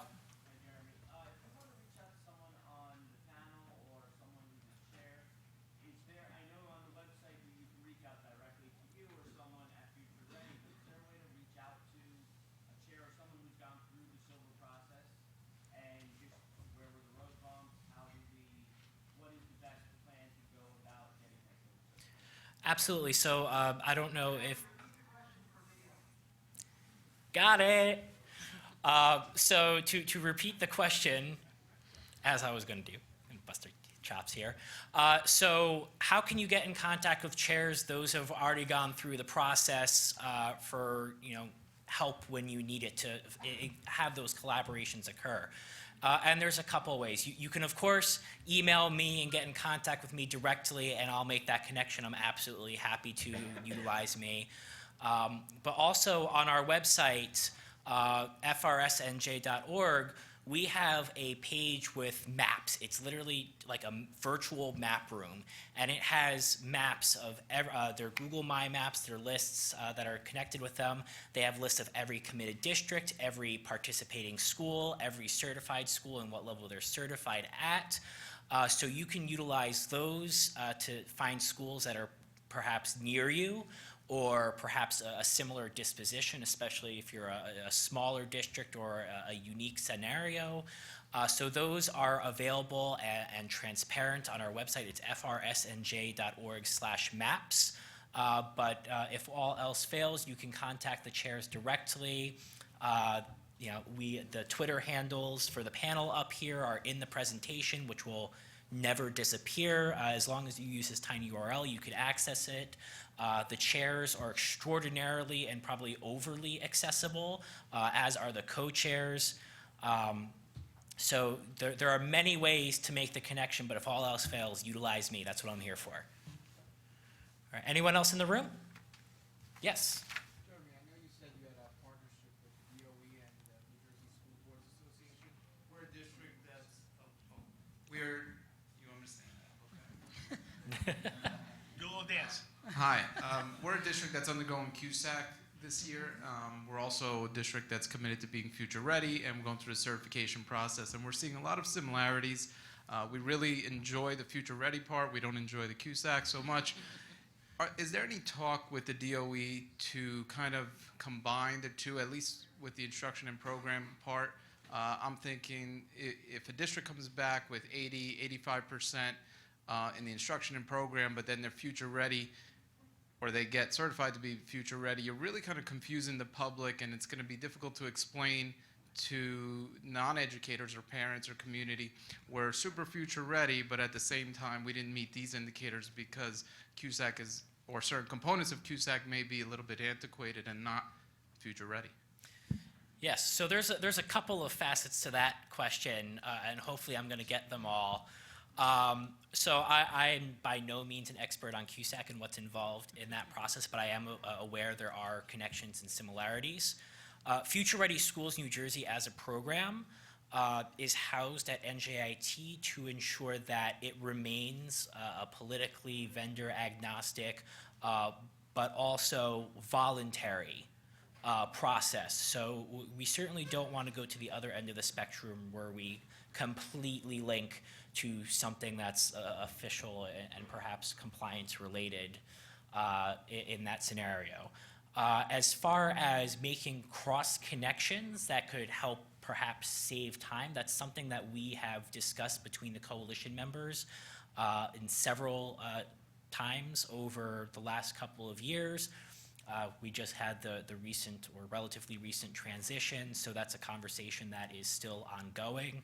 So it is something that we're looking at. I'm not going to make any promises or even try to fathom any timelines, but I would make one recommendation. Don't do them at the same time. This is the voluntary side. If you need to do that now, do that first. What I've heard, and the panelists here can definitely fill in on this, from my end, on the logistical procedural side, is a lot of that evidence that you submit for CUSAC, you can now pretty much shift over to certain indicators on Future Ready and vice versa. But I know on our end, there's no time stringency. Just because you've committed now doesn't mean you have to submit for certification now. But I'd also like to open it to the actual panel. Oh, I'm sorry, go ahead. We're just preparing for CUSAC right now, so after going through the bronze and silver certification processes, we're finding that a lot of the evidence that we've compiled for Future Ready has helped really define a lot of our practices in the district, which in turn is preparing us well for our CUSAC monitoring. So I think there's a lot of crossover, and I don't disagree with you. I think undertaking both processes at the same time is daunting, but I also think that you're rolling your efforts into two somewhat comparable outcomes where you can utilize your efforts that will double down at the end. The executive director at New Jersey School Boards is Dr. Larry Feinsod, who is all about relationships, and he has a very strong relationship with the Department of Ed. They talk frequently. I would encourage you to talk to your board. For those of you who are administrators in the room, talk to your board about making sure they're in touch with New Jersey School Boards. They have their delegate assembly coming up. That's where they set policy for that association in terms of what they're going to lobby for, what they're going to reach out to the department for. So it's probably a really good opportunity to have your board members reach out to their organization, New Jersey School Boards Association, in terms of here are our concerns, and let Larry and his team, he's got a great government relations team, let them lobby on your behalf in terms of those issues. So from this seat's perspective. I'd like to add something there. Hazlitt was the very first district in Monmouth County in 2019 to get their CUSAC visit. We had it in early January, and we passed. And we were gearing up. We had just finished our bronze certification, and we were getting our silver certification. And your comment is incredibly well taken, because in our district, we have great numbers of folks who look forward to being on a Future Ready team. And we have just as many raised eyebrows and slumping shoulders when we say, we need to do this CUSAC thing as well. It's a totally different philosophical approach. And I just have to share with you, and my director of curriculum will bear this out. Our county superintendent, Dr. Les Richens, was touring our schools. And we were in the middle school. We have a 7th and 8th grade middle school. We walked into a classroom, and he's walking around. He's looking at the fire extinguishers and the water fountains and the exit egress plans. And he looks at a kid and he goes, "How you guys doing?" I couldn't have planned it better. The kid looks at him and says, "We are Future Ready." And I went, "Yes!" I told him to tell his mother to give him an extra dessert, and I looked at the superintendent, and I said, "See, that they're pleased about Future Ready." Gave me the look with the eyebrow, but I think the coming to terms is a wonderful initiative to at least begin the discussion over. Thank you. Bruce, what do we have from the Twitterverse? You have a whole slew of questions here. Oh, boy. Teachers are so busy. How do you motivate teachers to voluntarily participate in surveys, submit evidence, etc.? That's your end. So I think it comes from every teacher is naturally a learner themselves and is always seeking ways to be better. And we are creatures, we are humans. Even though we oftentimes work in isolation in classrooms with children and not many other adults, we seek that though, because we are, that's our nature. So I think prioritizing time, making sure that you value their time and the time is used wisely, encouraging relationship building and collaboration and teamwork so that they're not continuing to function on that individual island, and really allowing them to take ownership. Teachers need to take ownership of their own learning and their own professional growth, and allowing them to marry what the philosophies are and the gears and structures of Future Ready, and self-reflecting to see, what am I already doing well? help them make those connections. They already are doing a lot of things really well. So it's not about reinventing the wheel for them. It's about showing what they already are doing and then how they can improve. We leveraged a lot of our district-owned time, if you will, so common planning time, faculty meetings, after-school PD hours, half-day PD days, to really envelop the staff in the experience so that there wasn't resentment back toward, I'm taking my own time to do this. There was initial talks of stipending some positions to help oversee the larger portions of the task, but that never came to fruition. And the result of using time that was already district time was that they were excited to utilize that time. So rather than a stale PD in the auditorium on a half-day PD day, now they're sitting in groups and reflecting and building evidence folders and submitting evidence and celebrating their own accomplishments and growing and comparing and learning from each other. So really that respect for the time of everybody involved is critical, from the staff to the leadership. We had board members participate. We met at 5 o'clock with board members as leadership team so that we weren't making it inconvenient for them. They all have jobs as well. So it's really having that sensitivity toward everybody that will make it a successful experience. I wake up every morning with two initiatives. One, to move my district forward in a positive passion, and two, to annoy my business administrator. This speaks to both of them. You have to give them time, and you have to memorialize the time, and you have to make it official time. We have 8 schools. We took all of our 8 teams and brought them to the high school during the day, and we gave them an entire PD day, and we fed them on our dime so that we could, and we brought our board member in who was part of it, so that we could send that message to the district that we are embracing this from top down, side to side, bottom up. This is something that isn't going to go away, and this is something that we are going to continue to prioritize. So make them aware of that, and they will respond, because as you said, they're teachers by nature, and they welcome that kind of opportunity. That's awesome. Anyone in the room? Did I see a hand? There we go. I thought I saw a hand. The mic's going to come to you. Just preempting it.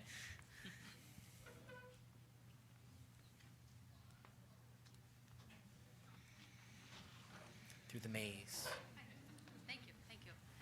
Thank you for this information. It has been wonderful, and I just want to give a shout out to Claire Angle. My name is Camille DeFranco. I'm from Fair Lawn Schools. You've helped me a tremendous deal, and I think you're in the audience today. So thank you very much. Thank you. I'd like to say hi to you before I leave. I have a question. We are going through QSAC at the same time. We are starting the Future Ready process. Have any school districts who are larger school districts, who have multiple elementary schools, multiple middle schools, have you ever certified schools in phases? So first few schools, then next phase, then next phase. We want to make sure that we do this in my school district right, and I'm just kind of thinking in my mind going through QSAC and this at the same time. We have no more PD days left as of the end of this year. Has anyone done that? And what is Future Ready's response to that? Does that mean we need to then resubmit in September for the following year? What are the logistics of that? Yeah, so there's a couple ways, and the easiest answer is schools absolutely do, in several cases, certify in phases, some of the larger ones. It's really awesome to go all at once, and if you can do it, by all means. But with those other challenges and other priorities, you have schools that will start at the elementary level and then work their way to the middle schools and then the high school, or will do the exact opposite and come down. One of the biggest pieces that I've heard through running the program is we can't do just one elementary school and one middle school, because then we're going to have an equity issue and we're going to have parents coming and complaining, why isn't my elementary school certified? So, I mean, my recommendation based on the last 2 years of dealing with that kind of question is, if you're going to do it in phases, and by all means, I don't always recommend going all at once, especially for larger districts. I usually actually recommend to do it in phases. Figure out which way makes the most sense in your context and go for that. For the certification itself, your bronze and silver certifications, they do last for 3 years. So you can move up either together or in those phases if you want. For this year, and I'll get a little bit into this later on when I go into the really fun how-to of the certification process is, excuse me, I just completely blanked out on what I was going for there. Oh, yes. District level indicators are something that we've identified for this year.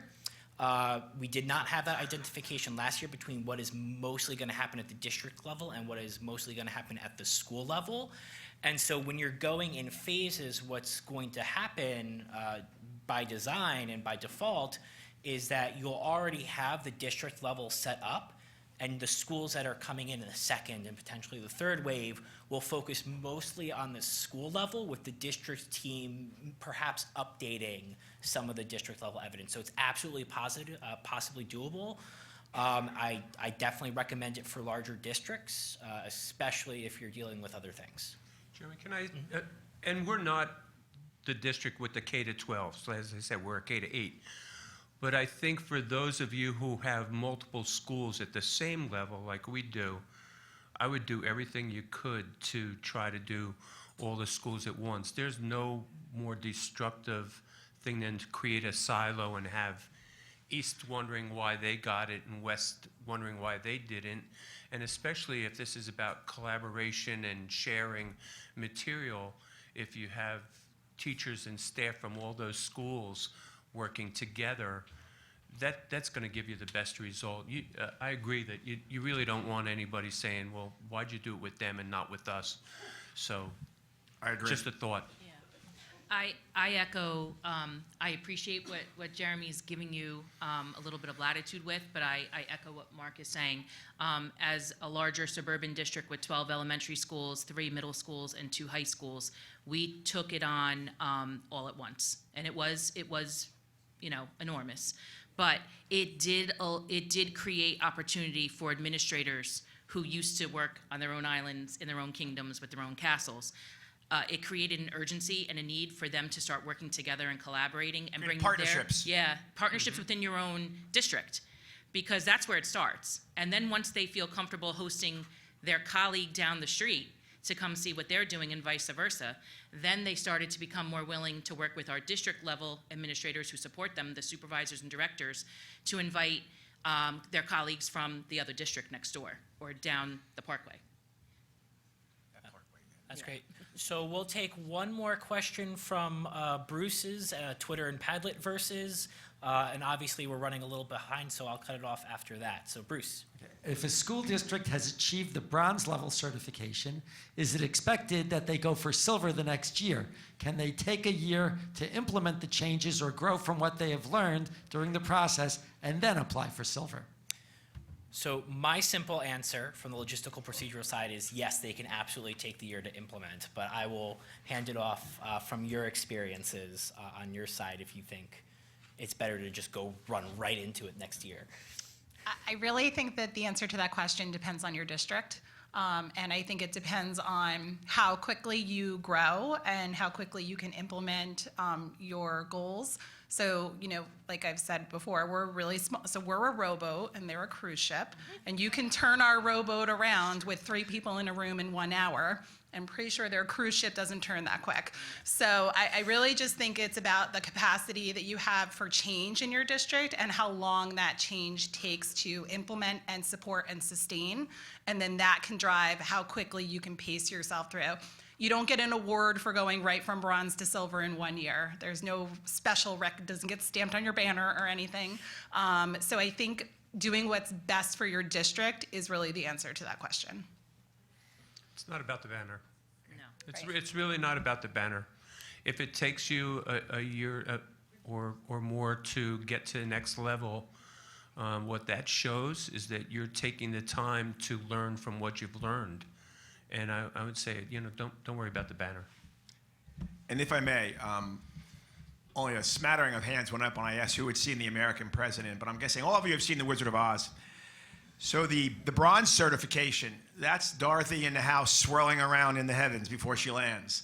And it's tumultuous, and it's uneven, and it's uncertain, but it's moving forward. And that was our bronze certification. And then she falls on top of the Wicked Witch, and she opens the door, and she looks out, and what does she see? It's colorful, and it's beautiful. Why would you stop there?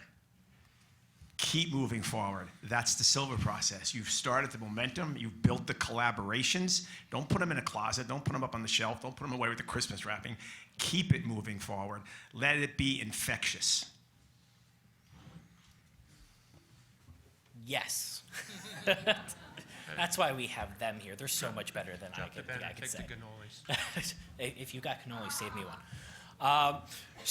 Obviously we're running late. I do have to cut it short, but I want to put the panelists back up here for a moment. So if you have any questions specifically for them, you can reach them via Twitter or through me. I'm sure it's very easy to find their school emails as well. I am going to work over the next couple of days to go through any other of the questions that may not have been answered either on Twitter or in Padlet, to try and answer those questions or to facilitate answers to those questions. And if you're watching at some point in the future and you have questions that weren't answered there, reach out to us. We are here for you. I am here for you. This is the community, and that's how it works. So for now, I'm going to call about a 10-minute break. We'll come back at, say, 11:20, and then I get to go into the actual logistical how of what this process looks like. So be prepared. Let's decompress for a little bit.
groups back together. I gave you perhaps a little bit extra time. Grab your last coffees. As a former Starbucks barista, coffee is important.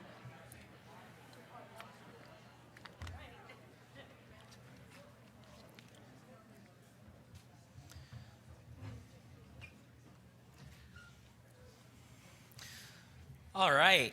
Are we good back there? Streaming? Yes? Okay, thumbs up. There we go. So we've heard from those who have gone through the process. We've heard from those who help us lead the process. And now I get to do the funnest part of today, is to tell you sheet by sheet, doc by doc, requirement by requirement, how you actually go through and experience the process. I apologize in advance. This will probably get a little bit dry. I can't quite avoid it. But you can also come back, ask questions. We'll most likely be taking questions from the remote areas towards the end of this segment before we break off. And just to provide you, information on the changes that we've made going into the 2019 cycle based off of our experiences in 2018, both through submission and through review. So at this point in time, if we had been on schedule, we would have probably been going into the networking section. Clearly, that hasn't quite happened yet. So based on conversations with the team over here, we do have this room for much of the day. So if you would like to stay on campus and network and collaborate and foster those collaborations, work with those who've gone through the process, some of us will be staying here, and you are absolutely welcome to stay here. We have some great food services downstairs. We weren't quite prepared to provide lunch because we thought this would be a full half-day thing.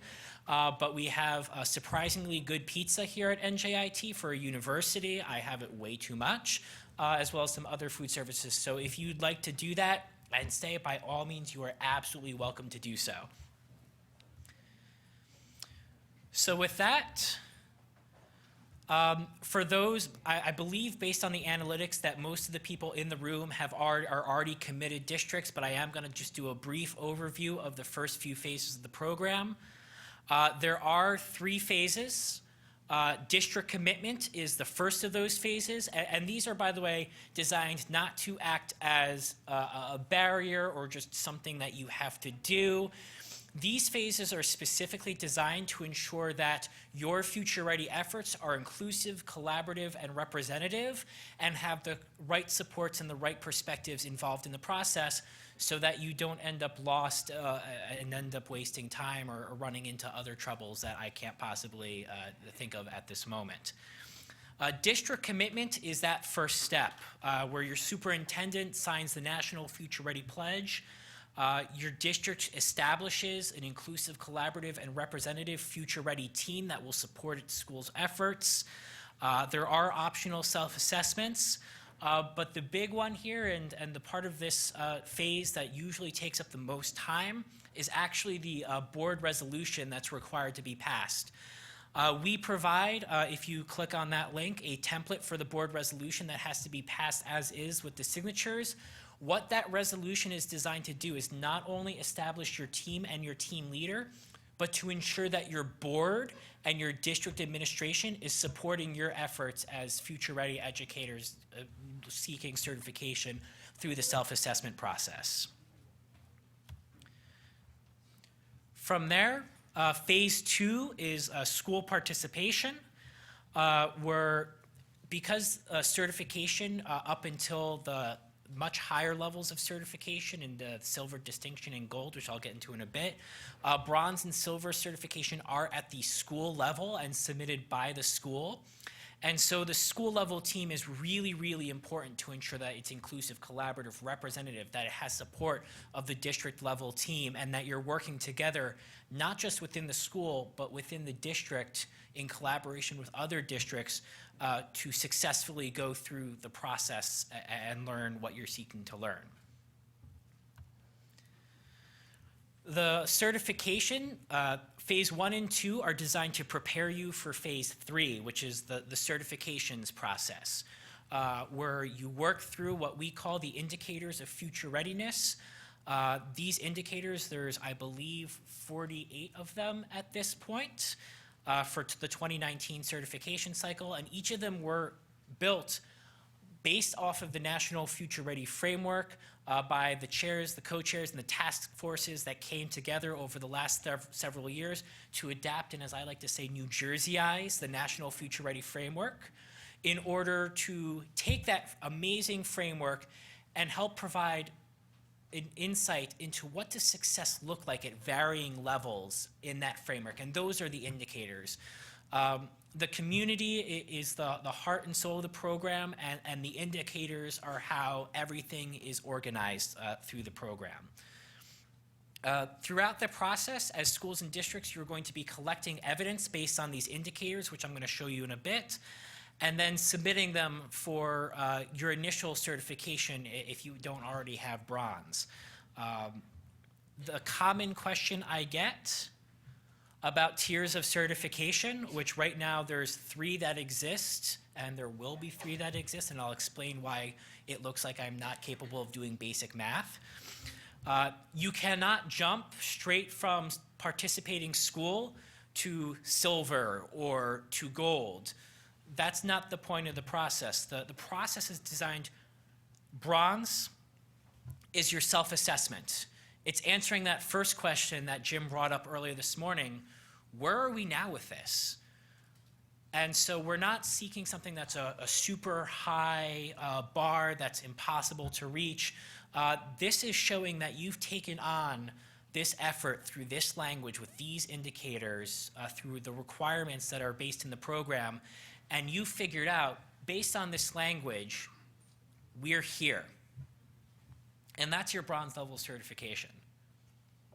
I'll come back to that in a second.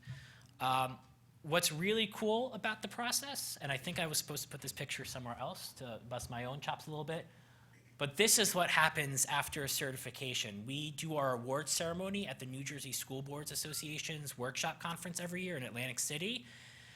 It is a fantastic celebration of the community, bringing everyone together, educator-created PD, and let's just say getting that picture was not easy. That was a bit of a wrangle. I should have had my cowboy hat with me. But it's a really great celebration and really shows, just like we're seeing here, how we all come together and inspire and inform each other's efforts. When you come out of the bronze level certification, that lasts for 3 years, as I was saying before, as does the silver tier certification. The purpose of silver is to take the bar that you've set and push higher. So you know where you are now, and based on that experience, you've started to answer the questions of, based on this, where do we want to be, and how are we going to get there? And through the silver certification process, those are the questions that you're answering. So you're taking whatever your baseline was in bronze and pressing forward. Because the worst possible thing that you could do as a school or district is to get bronze level certification, say, great, we got the banner, and then drop it forever. That would be a huge and very disappointing waste of time. Don't do that to yourselves. In the January newsletter that I send out every month, we had announced that we would be doing gold tier certification. We determined that we were not quite ready for that and had a lot to work on it to ensure that that district level certification was really ready to go. We are working on that hopefully for next year. So I apologize for jumping the gun on that. In the meantime, though, we have developed what I call the road to gold, and that is the silver district distinction.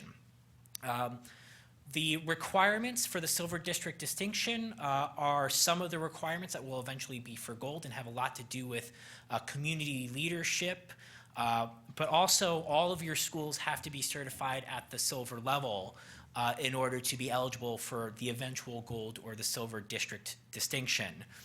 And those who are eligible, there's 4 districts right now who are eligible for silver district distinction. I'm pretty confident that all of them are going to end up going for it. Otherwise, I'd be very surprised. But those are the districts, and you saw several of them on stage. 3 of those 4 districts were represented in our panel earlier. those are the districts that have not only come from the beginning in 2017 with 104 indicators and a completely unproven process that said this is an amazing thing that we have to do, but there are also those districts that have said we are here to help and we are going to spend the time and the effort to collaborate with you, to learn from you, to teach you based on our experiences. So those districts that are eligible and have all those silver certified schools and who can get the silver district distinction, they are not only wonderful districts and wonderful teams, but great resources and folks to connect with from your end. For timelines, February 28th, today, Digital Learning Day, submission is officially open. The certification cycle has officially begun. As of last night at 5 o'clock, I opened up all the certification submission forms, so anyone who, if you're somehow ready already, you can submit. I don't expect to see any, but you absolutely can submit. The deadline for 2019 certification, regardless of what tier or level you're seeking certification, is end of day on June 30th, although you can submit at any point during that time. On our end, as Future Ready Schools New Jersey, our commitment is to ensure that the review process is done and you are notified of your certification status by September 15th, so that you are able to do all the logistical necessities on your end with the BA and so forth to get to the awards ceremony that I'm fairly positive is on October 22nd. Michael, do we know yet? It is the 22nd? May or may not be the 22nd, but the conference is on the 22nd, so it'll be that week. We are always on the main stage. I don't know who's running it this year, but for the last few years, it's been Investors Bank's main stage. And it's just a phenomenal experience and really rewarding and just a great place to be and a great energy to celebrate the accomplishments of not only your own teams, but the community as a whole. So next, I want to roll into what those indicators that I mentioned actually look like, especially for those who have experienced perhaps the last 2 years and have seen a dramatic change in the formatting of the indicators that we have currently. So these are live and available at FRS-NJ.org/indicators. If you happen to have an updated 2019 tracking sheet already, they're also in there. So each indicator is meant to be a hub of what success looks like in a particular element or concept in the National Future Ready Framework. And they're organized in the 3 themes of leadership, education and classroom practice, and technology support and services that are led by our 3 chairs. They are also linked to the National Future Ready Gears that they were based off of.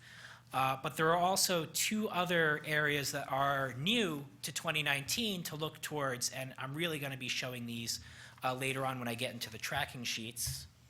And those are the priority level and the organization level. Those who have been through the process prior to 2019 will recognize the idea of the priority levels.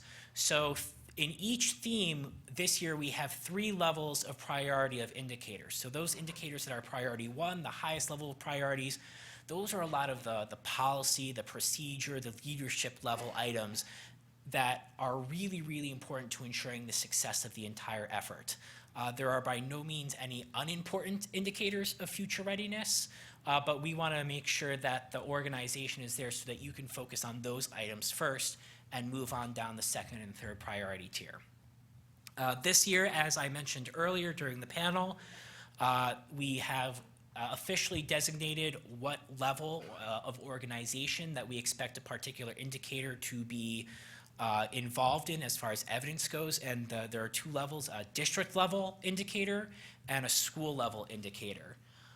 And the cool thing about that for this year is during the 2019 process and moving forward, yes, each individual school is going to have to focus on those school indicators, but many, if not all of those district level indicators can be collected by the district level team and submitted as the same in each document, so the review process is easier and you're not collecting district level evidence from the school level and ending up with perhaps wildly different results. That is designed there not only to help that organization, but also to make the process potentially much, much, much smoother for those who are going through it. We, of course, have the description of the indicator and why it's important. But scrolling down to usually the second page is probably the most important aspect of each indicator, and that is the indicator rubric. Every single rubric is structured the same. There are 4 levels of insufficient evidence of implementation, and I just want to note that doesn't mean you're insufficient. It just means that you don't quite have the evidence to show that you're at any of the higher levels. There's the foundational side. You're moving towards achieving success. There's, of course, achieving success in that particular indicator, which is essentially the PAR, what we're really looking for. And then there's the exemplary level of success in that indicator. What is above and beyond? What is that potential school or district doing that is so amazing that it absolutely positively has to be shared with the rest of the community? The higher level priorities have a little bit more points involved with them. So when you're more successful in higher level priorities, you're going to get more points for that success. So that's where the points are connected. But you have to worry mostly, in this context at least, I'll get to the tracking sheet in a bit, as to where you are self-assessing based on your understanding of your school and district, and based, more importantly, on the evidence that you can gather as a school and district future ready team as to where you fall in this rubric. And that will help guide you not just to where you are, but to where you might be able to go if you choose to or find you need to go there. In the next section, you have, basic vague context of who is most likely going to be involved in an effort for a particular indicator, how to potentially execute a success in that indicator, as well as recommended evidence that you can submit to show that you are successful at a certain level of that indicator. Now, as I said earlier, we understand New Jersey is very weird, and we have a lot of different contexts, not all of which we can anticipate. So those recommendations are designed to be flexible to your needs. There's one indicator in the technology side that one of the recommended evidence pieces is a heat map to show bandwidth throughout your schools. So for example, if you don't have the heat map or can't fund the creation of the heat map and you have another mechanism to show what that evidence was looking for, you can submit that as well.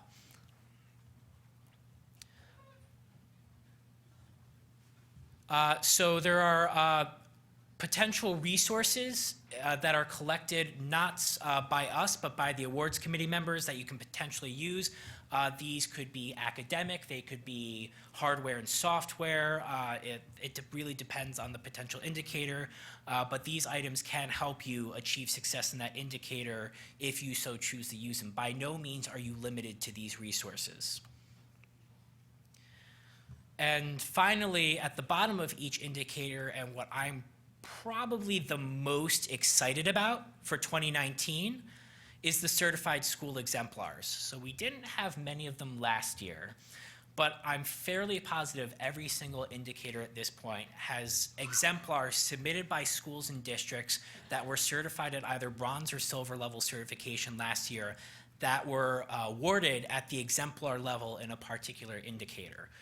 So what's provided in each indicator for each exemplar submission that we have is not only a brief little context of how that school and district achieved exemplary success in that indicator, but actual connection linked to their evidence so that you can see what they submitted. And so in that way, it really empowers you through this rather simple mechanism, not only to passively see, hey, what did they do, and maybe be informed, inspired, but also to really dig into their evidence and to potentially contact them and say, hey, I saw you had this exemplar in, blah indicator. I'd really love to learn, a little bit more about how you achieve that, and therefore having that collaboration and that networking established.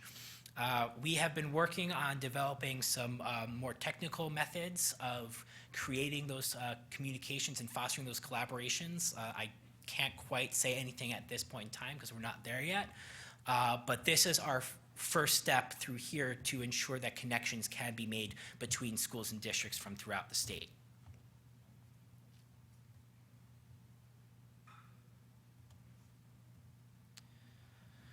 For each indicator, which is brand new for this year, we have provided for you what we call a submission document. And you can reach these submission documents through the indicator tracking sheet that I'll mention in a bit. And they'll look very familiar from the top, and that may confuse you, and I apologize. But after the rubric is the sections that you'll use to submit evidence for each indicator that you're submitting for the 2019 certification cycle and beyond. Last year and the year before, we essentially asked for folders with various evidence pieces, and it got a little bit crazy, especially for those schools and districts who submitted 90 documents or 90-page documents seeking 1 page on the awards review side. So having these submission documents here are designed to ensure that the process is smoother, not just for the awards committee volunteers who are running the process, but also to ensure better feedback for schools and districts that are going through the process. And for each indicator, there's 2 main aspects. One is the evidence links themselves. So you can submit up to 10 links to evidence for each indicator. We are making a maximum this year to avoid that 90 document problem. But what's also new for this year is the actual context surrounding that evidence.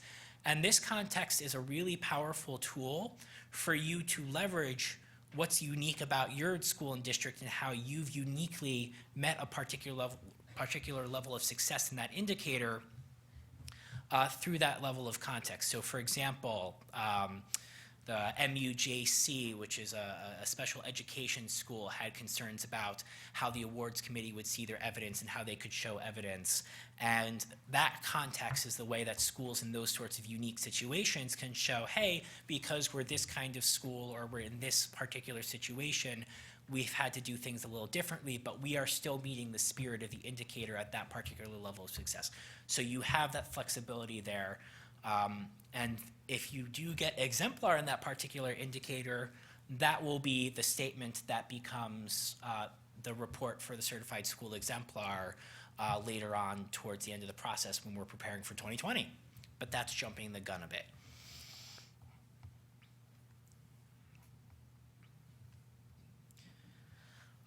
Are there any questions in the room regarding the indicators or the general process before I get to the real weeds? Do I have any Stranger Things blood dripping from the nose because I'm melting your brains? Bruce, do we have anything from the Twitter Padletverse? Hello? Yeah, there we go. If we achieved bronze level last year, could we use the same evidence as we did, I guess last year, just adding the new evidence to it that we are now using this year to go for silver?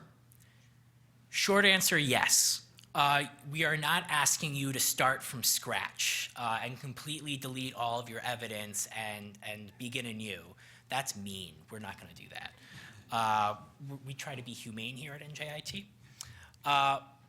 What you're doing is you're taking and you're building upon the evidence that you submitted for your bronze level certification.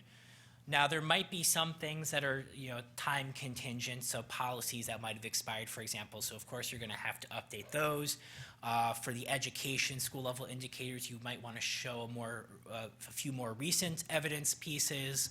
But what you're really doing is porting those evidences over to the new tracking sheet, to the new submission, and building upon that towards silver.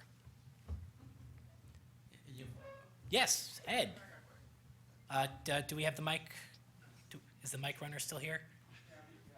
Yeah.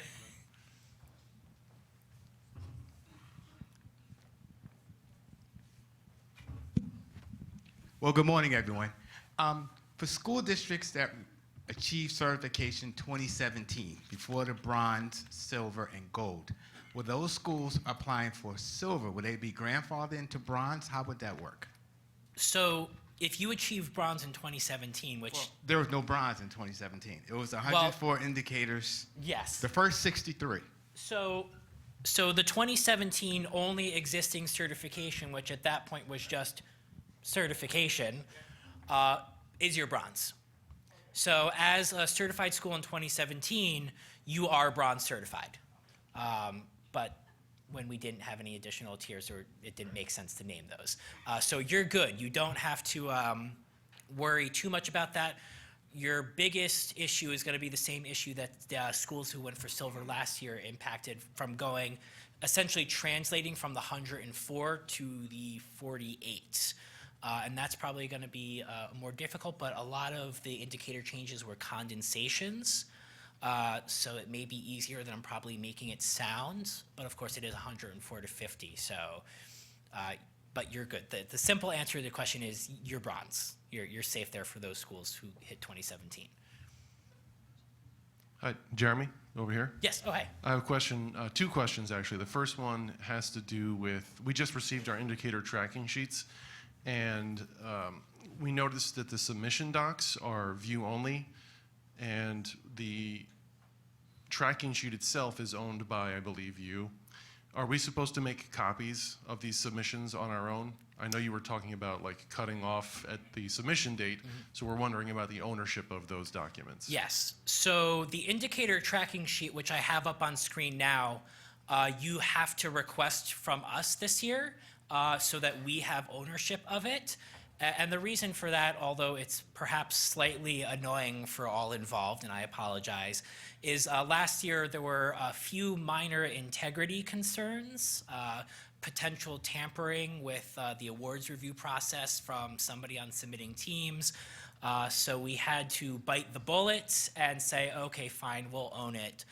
Essentially what happens is this tracking sheet, even though it's owned in my folder, it's open for you and anyone with the link to edit, so that you can utilize it as your submission document or your submission format. I shouldn't say submission document because that's another name. When you submit, I make it view only, except for the awards committee and for me, so that any of those integrity concerns are no longer dealt with. Although I am manually making copies of the indicator tracking sheet for each school that requests one, I am not so godlike to be able to do that for the submission document, so you do have to make your own copy of that document. The links in your tracking sheet are to the master template, so you just need a file, make a copy, and then replace the template link with your submission document link, and that's owned by you. Okay, so my second question, thank you, is related to one of our buildings last year used, instead of submitting links to individual documents, made a Google slideshow and then had the links inside like that. So is it still acceptable to potentially have that with a maximum of 10 pieces of evidence inside of a Google slideshow? Or do we need to just go with the 10 individual links in the list at the bottom?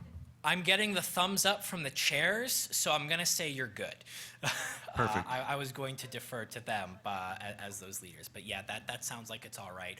And I know there was a question I received about a week ago regarding Twitter posts or various images. If you want to collect that into one page or one link as a collage or something like that, that's totally fine. You don't have to spend your 10 links on individual Twitter posts or something like that.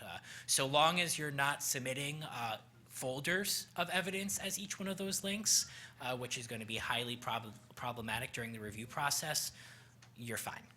Thank you. Thank you. Anything else over there, Bruce?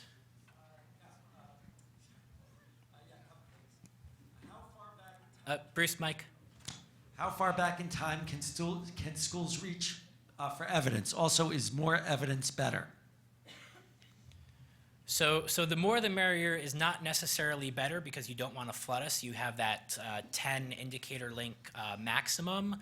I kind of want to defer to Wendy and Evan on the first part of that question.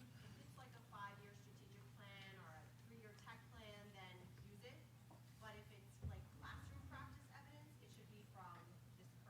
Okay, so classroom practice evidence, just to recap if you didn't hear, should be recent as of this year. Policies and procedures, so long as they are still effective and they didn't expire in 2016, you're good to go. I have a few more short ones. Okay. Here, okay. Is evidence exclusive? Can it be used for more than one indicator? Yes, it can absolutely be used. It is not exclusive. Okay. Do you have to have a board resolution every year you apply, or is that one and done? One and done for the board resolution, one and done for the district commitment, one and done for the school participation. The certifications would be the only thing that you need to review. Okay, and a similar one, are the school certification, are the school participation and declaration of commitment steps required for silver certification applications? Yes, but you don't have to renew them. By default, if you've achieved bronze level certification, which is required to move to silver, you'll be set on those. The only changes that you would ever have to make to the board resolution or the school team is if there's some leadership change and you need to update for us. If it's the board resolution and you have a district level future ready team lead change, you can just do I believe it's a addendum, or I don't remember the exact terminology. I'm not a board member. Mike, do you know that terminology better than I do? Basically, you just have to update your board resolution to say, hey, this is now the future ready team leader. But beyond that, you're good to go. Is that? Oh, yes. I have one last one. Where is the request link for the indicator tracking forms? So the request link for the indicator tracking forms, probably better to just show you. So you're gonna have to bear with me for a second. So if you go to any, either bronze or silver pages with the information with requirements for either of those levels, it'll take you to, on the bottom, if I don't jump, there is the indicator tracking sheet. The buttons for both lead to the same request form. And essentially what you do is you click on that. It takes you to a Google form. Enter in some information for who you are so I can get it to you, what school it is so I can establish the document. And what I do, as soon as that's processed, you get the link. So that could be almost instantaneously. That could be the next day. If I'm running an event like this, you might have to give me a couple extra days, but I'm usually pretty quick to that. Yes, you had a question over here. Yeah, so what I'm running into is, oh, sorry, thanks. Sure, okay. There's a lot of duplicate information between some of the indicators.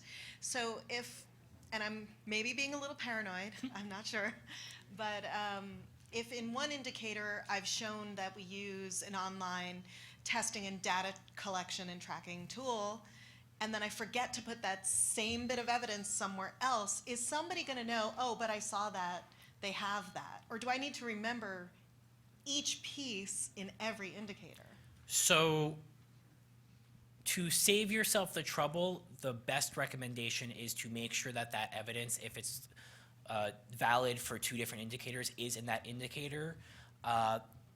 If it's in the same theme, the review team may remember that it was in another indicator, but in order to ensure, and they're nodding their heads saying, no, that's probably not gonna happen, so I'm gonna just scratch that from the record and have Kip edit it out.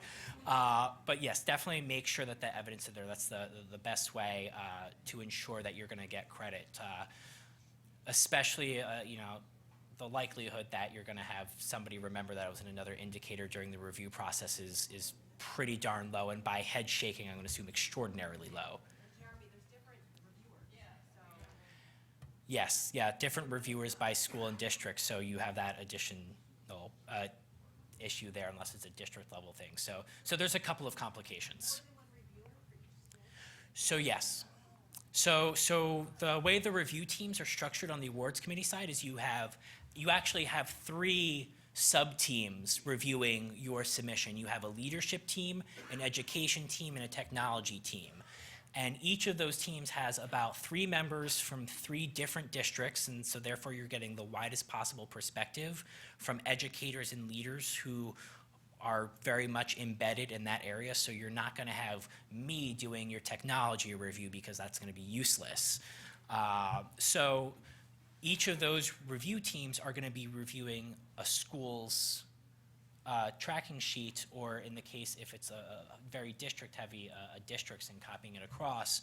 But you're going to have at a minimum 9 individuals as a part of your review process, not including the chairs and the co-chairs, making sure that the reviews are balanced and that there's no issues or no biases or anything like that. So there's actually a couple of layers in that review process. But in this particular case, that actually complicates the memory scenario. So definitely make sure that if you're submitting evidence for an indicator, that it is in there and you're not relying upon it being remembered by hopefully the same person that's doing the review. Of course. All right, so I do want to show you into the weeds a little bit here. The format of the tracking sheet. So you have the links to the indicators over here. You have the organization level. You have the priority level. And then the submission documents that I showed you, those templates are linked here in column D. And this is split between leadership, education, and technology. And I'm showing you the bronze tracking sheet now. The silver tracking sheet looks slightly different for the following reason. And that's these guys here.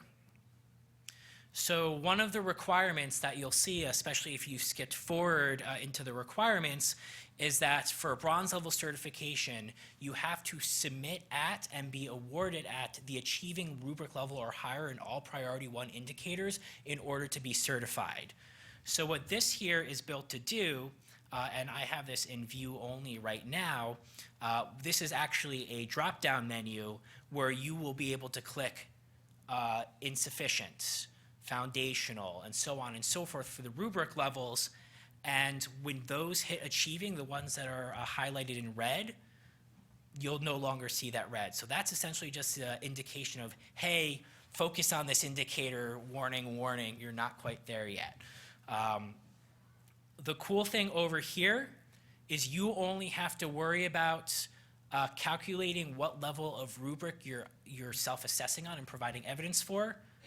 The points work in the back end for you. Those calculate themselves, and all the points head up to the dashboard so that you can make sure your self-assessment is meeting the requirements for certification.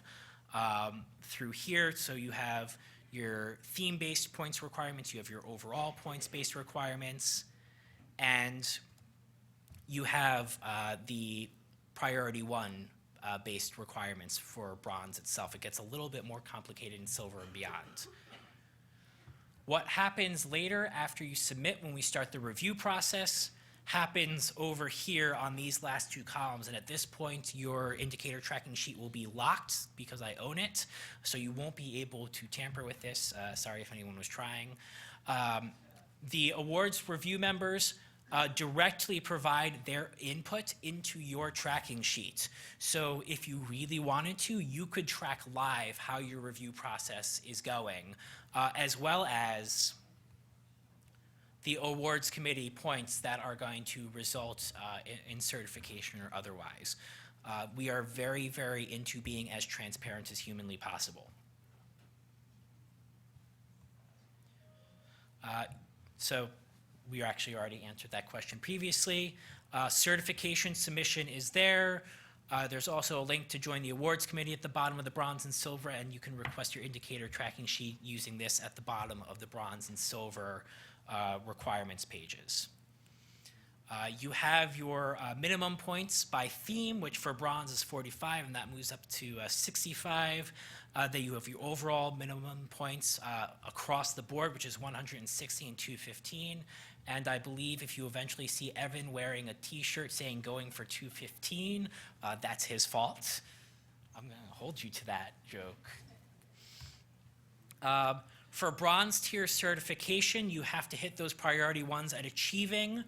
For silver tier certification, if you've already hit bronze, the bar is a bit higher. You have to have at least achieving level in all priority 1 and priority 2 indicators, plus at least one priority one indicator at the exemplary level. And I know that was a question from earlier that came up. You definitely do not have to have every single priority one indicator at the exemplary level. At least one. All of them is probably way too much to ask. There are also evidence pieces that you're providing outside of the indicators themselves. Those who submitted last year in 2018 will remember doing the school video. We pushed that to silver and kept the narrative for bronze level. It was just way too much, and we want to make sure that you can focus on the self-assessment itself. So those who are going for silver tier, that will come into play. All the requirements for the school narrative at bronze level and the school video are available in each of those different pages, either FRS-NJ.org/bronze or FRS-NJ.org/silver. The new item for this year, starting at the silver tier level, is the community leadership and service requirements. There's a few of them, but the gist and philosophy behind those requirements is to continue to foster that collaboration. If you're a future-ready school or a future-ready district and you close yourself and cloister off your success after and go back into your silo, you're not really a future-ready school or district. And these are designed to ensure that there's connection between those who have succeeded through the process and those who are coming through new to the process, so that those collaborations can commence and that networking can occur. Those full requirements you'll see on the pages as well, but they have to do with celebrating your educators who have gone through the process, being active in showing future-ready practices in your school, and so on and so forth. That tier 2+, as I'm calling it for now, which is going to sunset when gold comes out, the silver district distinction is designed based, as I said before, on some of the requirements, specifically the community leadership aspects and having all of your schools silver certified. That will lead you into gold. So you don't have to jump to get silver district distinction and then gold when it comes out. And if you have the silver district distinction when gold does come out already, having that distinction is putting you at least 2/3 of the way towards that gold level certification for the district.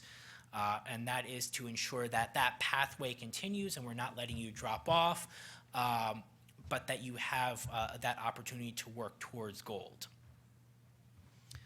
As far as those timeline goes, when you submit, what happens first is I perform what I like to call a logistical review.